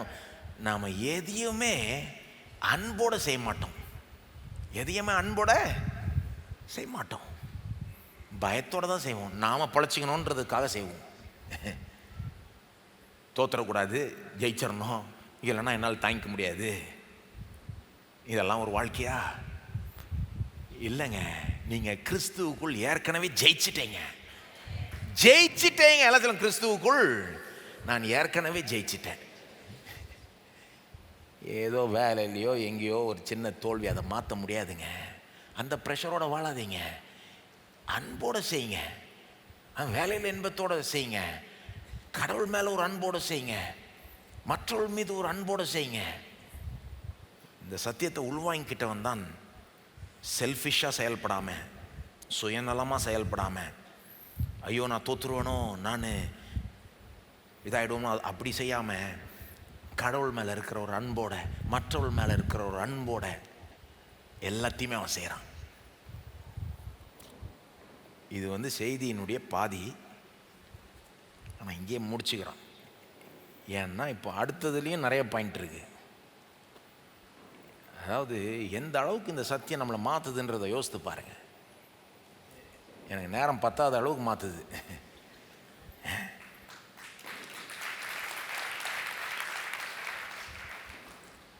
இதுவே போதும். இதை நம்ம அப்ளை பண்ணாலே நம்ம எங்கேயோ போய்டும். ஆனால் அடுத்த வாரம் மற்றவர்களோட நம்ம தொடர்பு கொள்கிற விதத்தை எப்படி மாற்றுதுன்னு சொல்லி காமிக்கிறேன் உங்களுக்கு. ஏன்னா அது இதை விட சூப்பர். ஒரு விதத்தில் ஒட்டு மொத்தமாக தேவன் நம்முடைய வாழ்க்கையை மாற்றுகிறார். கிறிஸ்துவுக்குள் நம்மளை வச்சு நீதிமான் என்று நம்மளை தீர்த்து ஏற்று நம்மளை ஒட்டு மொத்தமாய் மாற்றி விட்டுறார். உங்கள் வாழ்க்கை இன்றைக்கி எந்த நிலையில் இருக்குது? இப்போ நான் சொல்கிறப்போ இந்த மாதிரி தான் நான் வாழ்கிறேன்னு நீங்கள் சொல்கிறீங்களா, அல்லது இப்படி வாழ்ந்தால் நல்லா இருக்குமே அப்படின்னு சொல்கிறீங்களா? இப்படி வாழ்ந்தால் நல்லா இருக்குமேன்னு சொன்னால் கூட போதுங்க, அதில் ஆரம்பித்து தொடங்கிடலாம். என்னங்க, இதனுடைய மேன்மை நீங்கள் பார்த்துட்டீங்கனாலே போதும் இன்றைக்கி. ஏன்னா எனக்கும் இப்போ நான் சில காரியங்களை சொல்கிறப்போ ஐயோ இன்னும் நல்லா இது மாதிரி வாழ்ந்தால் நல்லா இருக்குமேன்னு எனக்கும் தோணுது. ஏன்னா உண்மை என்னென்னா சில நேரம் வெறும் சும்மா கடமை உணர்ச்சியோட அப்படி தானே செய்கிறோம். திங்கக்கிழமை கடமை உணர்ச்சியோடு போகிறோம். சில நேரம் கடமை உணர்ச்சி ஓகே, கடமை உணர்ச்சி எப்படி தேவலாம், அவ்வளோதான். அது இன்பம் இல்லாதப்போ கடமை உணர்ச்சி கொஞ்சம் உங்களை போக வைக்கும். அது எப்படின்னா ஒழுங்காக நடக்க முடியலன்னா கிரச்சு மாதிரி கிரச்சு. சில நேரம் ஏதோ அடிபட்டுருச்சு உங்களுக்கு, டாக்டருங்க ஏதோ போட்டு மாட்டி விட்டாங்க, ஆனால் நீங்கள் நடக்க முடியல, உங்களுக்கு இதை அந்த கிரச்சஸ் கொடுத்துட்டு அதை யூஸ் பண்ணி நடங்கன்னு சொல்கிறாங்களா, அந்த மாதிரி ஒழுங்காக நடக்க முடியலன்னா அதை யூஸ் பண்ணலாமே ஒழிய எப்போவுமே அதை யூஸ் பண்ணிருக்கக்கூடாது. கடமை உணர்ச்சியோட மட்டும் நம்ம சமுதாயத்தில் கடமை உணர்ச்சி அப்படியே வான அளவுக்கு உயர்த்தின்னு இருப்பாங்க. கிறிஸ்தவ வாழ்க்கையில் கடமை உணர்ச்சி லோவஸ்ட், மிக கீழான மோட்டிவேஷன். கிறிஸ்தவ வாழ்க்கையில் அதை விட மேலான ஊக்கங்கள் நமக்கு இருக்குது. என்னது? கடவுள் மேலே இருக்கிற அன்பு, மற்றவள் மேலே இருக்கிற அன்பு, நமக்குள்ளே இருக்கிற ஒரு திருப்தி. தேவன் என்னை ஏற்றுக்கொண்டுட்டார்ன்ற ஒரு உள்ள எனக்கு ஒரு நிரந்தர ஒரு திருப்தி உண்டாயிடுது, ஒரு சமாதானம், ஒரு ஃப்ரீடம், ஒரு இன்பம். வேலை மேலே ஒரு இன்பம், வாழ்க்கை மீது ஒரு இன்பம், வாழ்க்கையை பற்றி ஒரு இன்பம். எல்லாம் சொல்லுங்க, அன்பு, இன்பம், சந்தோஷம், நன்றி உணர்வு. இதெல்லாம் கடமை உணர்ச்சியை விட மேலான ஊக்கங்கள், மேலான. அதை நோக்கி போயிட்டு இருக்கணும். நாம் மற்றவர்கள் மாதிரி கடமை உணர்ச்சியோடு செய்கிறேன்னு பெருமையாக பேசிக்கூடாது. ஐயோ, பெருமைப்படுற விஷயமே கிடையாது. ஆனால் கடமை உணர்ச்சியோட அது செஞ்சுருங்க. என்னங்க, சில நேரம் இன்பம் வராது, அப்போ கடமை உணர்ச்சியோடு செஞ்சுருங்க. ஆனால் அந்த இன்பத்தோடு வாழ்கிறத உங்கள் வாழ்க்கையின் கோல் ஆக்கி கொள்ளுங்க. கிறிஸ்தவ வாழ்க்கையில் ஒரு பெரிய சந்தோஷத்தை தேவன் உங்களுக்கு வச்சிருக்கிறார் என்பதை உணருங்க. அதனால தானே சொல்கிறாரு, கர்த்தருக்குள் சந்தோஷமாய் இருங்கள், எப்பொழுதும் சந்தோஷமாய். அர்த்தம் என்ன? கிறிஸ்துவுக்குள். எல்லாம் சொல்லுங்க, கர்த்தருக்குள், கிறிஸ்துவுக்குள் சந்தோஷமாய் இருங்கள், எப்பொழுதும் சந்தோஷமாய். அதனால தான் பவுல் அப்படி சொல்ல, நான் கிறிஸ்துவுக்குள் நான் எப்போவுமே சந்தோஷமாக இருக்கலாம். நம்மளோட எழுந்து நிற்போம். இப்படிப்பட்ட வாழ்க்கையை தேவன் நமக்கு திட்டமிட்டு இருக்கிறதுக்காக நன்றி செலுத்துவோமா? இதெல்லாம் பாருங்கள், நாம் கிறிஸ்துவுக்குள் நீதிமான் ஆக்கப்பட்டிருக்கிறோன்றதுடைய விளைவு. அதனால தான் அந்த சத்தியத்தை நாம் நல்லா புரிஞ்சுக்கணும், உண்மையிலே நம்பணுங்க. புரிஞ்சா பார்த்தாது, நம்பணும். ஒரு அளவுக்கு தான் புரிஞ்சிக்க முடியும், அதுக்கு மேலே நீங்கள் நம்பணும். நம்பினா அதிகமாக புரிஞ்சுப்பீங்க. சிலர் என்ன சொல்கிறாங்க, எனக்கு இன்னும் நல்லா புரியல ஆனால் நான் நம்பலை. இல்லை, நீங்கள் நம்பாதனால தான் இன்னும் நல்லா புரியல. புரிஞ்சதை நம்புங்க. புரிஞ்சதை நம்பினீங்கன்னா தேவன் உங்களுக்கு அதிக புரிதலை கொடுப்பார். இப்பெல்லாம் சொல்லுங்க, கிறிஸ்துவுக்குள் நான் நீதிமானாக இருக்கிறேன், தேவன் என்னை முழுமையாக ஏற்றுக்கொள்கிறார், என்னை பர்ஃபெக்டாக பார்க்குறார், என்கிட்ட ஒரு குறையும் அவர் பார்க்கல, நான் எல்லா நீதியும் நிறைவேற்றினதாய் அவர் என்னை காணுகிறார், அதை நான் நம்புகிறேன். இதை எதுவும் யாரும் மாற்றவே முடியாது. ஆமென், ஸ்தோத்திரம். ஸ்தோத்திரம். நீங்கள் ஜெபம் பண்ணுங்க. இன்றைக்கி நான் சொன்ன உங்களுக்கு முன்னால் ஒரு வாழ்க்கையின் படத்தை சித்தரித்தேன்.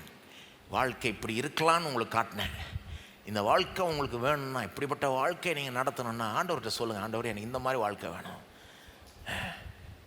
ஒவ்வொரு நாளும் சந்தோஷமாக வேலை செய்கிறது, சந்தோஷமாக குடும்பத்தை நடத்துறது, ஒரு அன்போடு செய்கிறது, ஒரு பயத்தினால மோட்டிவேஷன் ஆகாமல், பயந்து பயந்து காரியங்களை செய்யாமல், இன்பத்தோட, அன்போட, நன்றி உணர்வோட, ஒரு பிரியத்தோட இப்படிப்பட்ட ஒரு வாழ்க்கையை வாழ உதவி செய்ய ஆண்டவரே. படிப்படியாக அதற்கு நேரம் என்னை நடத்த ஆண்டவரே. நீங்கள் கேளுங்க. ஸ்தோத்திரம் ஆண்டவரே. இந்த சத்தியம், நான் கிறிஸ்துக்குள் நீதிமான் ஆயிட்டேன்ற சத்தியம் எனக்குள்ளே ஊடுரோட்ட ஆண்டவரே. இதை இன்னும் நல்லா புரிஞ்சுக்க எனக்கு உதவி செய்ய, இதை குறித்த வெளிப்பாடு தாரோம். இதை இன்னும் அதிகமாக நான் நம்ப உதவி செய்யும். ஸ்தோத்திரம் ஆண்டவரே. ஸ்தோத்திரிக்கிறோம். நீர் எவ்வளோ நல்லவர், நீர் எவ்வளோ வல்லவர், நீர் எவ்வளோ பெரியவர். தேவனே, எங்களை கிறிஸ்துவினாலே கிறிஸ்துவுக்குள் நீதிமான்கள் என்று தீர்த்து விட்டீரே, ஏற்று விட்டீரே. அதை நாங்கள் நம்புகிறோம் ஆண்டவரே. தொடர்ந்து சத்தியத்துக்குள்ளாக நடத்தும் ஆண்டவரே. நாங்கள் கிறிஸ்துவுக்குள் நீதிமானாக இருக்கிறதுனால எல்லா ஆசீர்வாதங்களையும் பெற தகுதி உள்ளவர்களாயிட்டோம். உம்முடைய பார்வையில், எங்களுடைய பார்வையில் தான் சில நேரம் தகுதி இல்லை நினச்சிட்டு இருக்கோம். ஆனால் உம்முடைய பார்வையில் எங்களுக்கு இப்போ எல்லா ஆசீர்வாதங்களையும் பெறத்துக்கு தகுதி இருக்குது. கிறிஸ்துவுடைய தகுதி எங்களுடைய தகுதி ஆகிவிட்டது. ஆகவே உம்முடைய எல்லா ஆசீர்வாதங்களையும் சொந்தம் பாராட்ட, படிப்படியாய் முன்னேற ஆண்டவரே. நாங்கள் நினைக்கிறதும் கேட்கிறதும் அதிகமாய் முன்னேற, எல்லா வாழ்க்கையின் எல்லா ஏரியாஸ்லையும் முன்னேற கிருபை செய்யும். ஆவி, ஆத்மா, சரீரம், குடும்பம், பொருளாதாரம், வேலை, எல்லா விஷயங்கள்லையும் நாங்கள் முன்னேற்றங்களை காண உதவி செய்ய ஆண்டவரே. வரும் நாட்களில் பெரிய முன்னேற்றங்கள் வரப்போகிறதுக்காக, பெரிய ஆசீர்வாதங்கள் எங்கள் நோக்கி வந்து கொண்டிருக்கிறதுக்காக நன்றி தேவனே. இதுவரைக்கும் கிடைக்காத ஆசீர்வாதங்கள், வராத முன்னேற்றங்கள், தடுக்கப்பட்டிருந்த காரியங்கள் இப்போ அவிழ்த்து விட்டப்பட்டது இயேசுவின் நாமத்திலே. கிறிஸ்துவுக்குள் நீதிமான் என்ற இந்த சத்தியம் எங்களுக்குள்ள போக போக உம்முடைய ஆசீர்வாதங்கள் எங்கள் மேல் ஒரு வெள்ளம் போல் வரப்போகிறபடியால் நன்றி. தொடர்ந்து உம்முடைய ஜனங்களை இயேசுவின் நாமத்தில் ஆசீர்வதிக்கிறோம். அநேகருக்கு ஆசீர்வாதமாய் ஆக்கும். இயேசுவின் நாமத்தில் ஜெபிக்கிறோம். ஆமென். நம்முடைய கர்த்தராகிய இயேசு கிறிஸ்துவின் கிருபையும், பிதாவாகிய தேவனுடைய அன்பும், பரிசுத்தாவியானவருடைய ஐக்கியமும் நம்மோடு இன்றைக்கும் என்றைக்கும் இருப்பதாக. ஆமென்.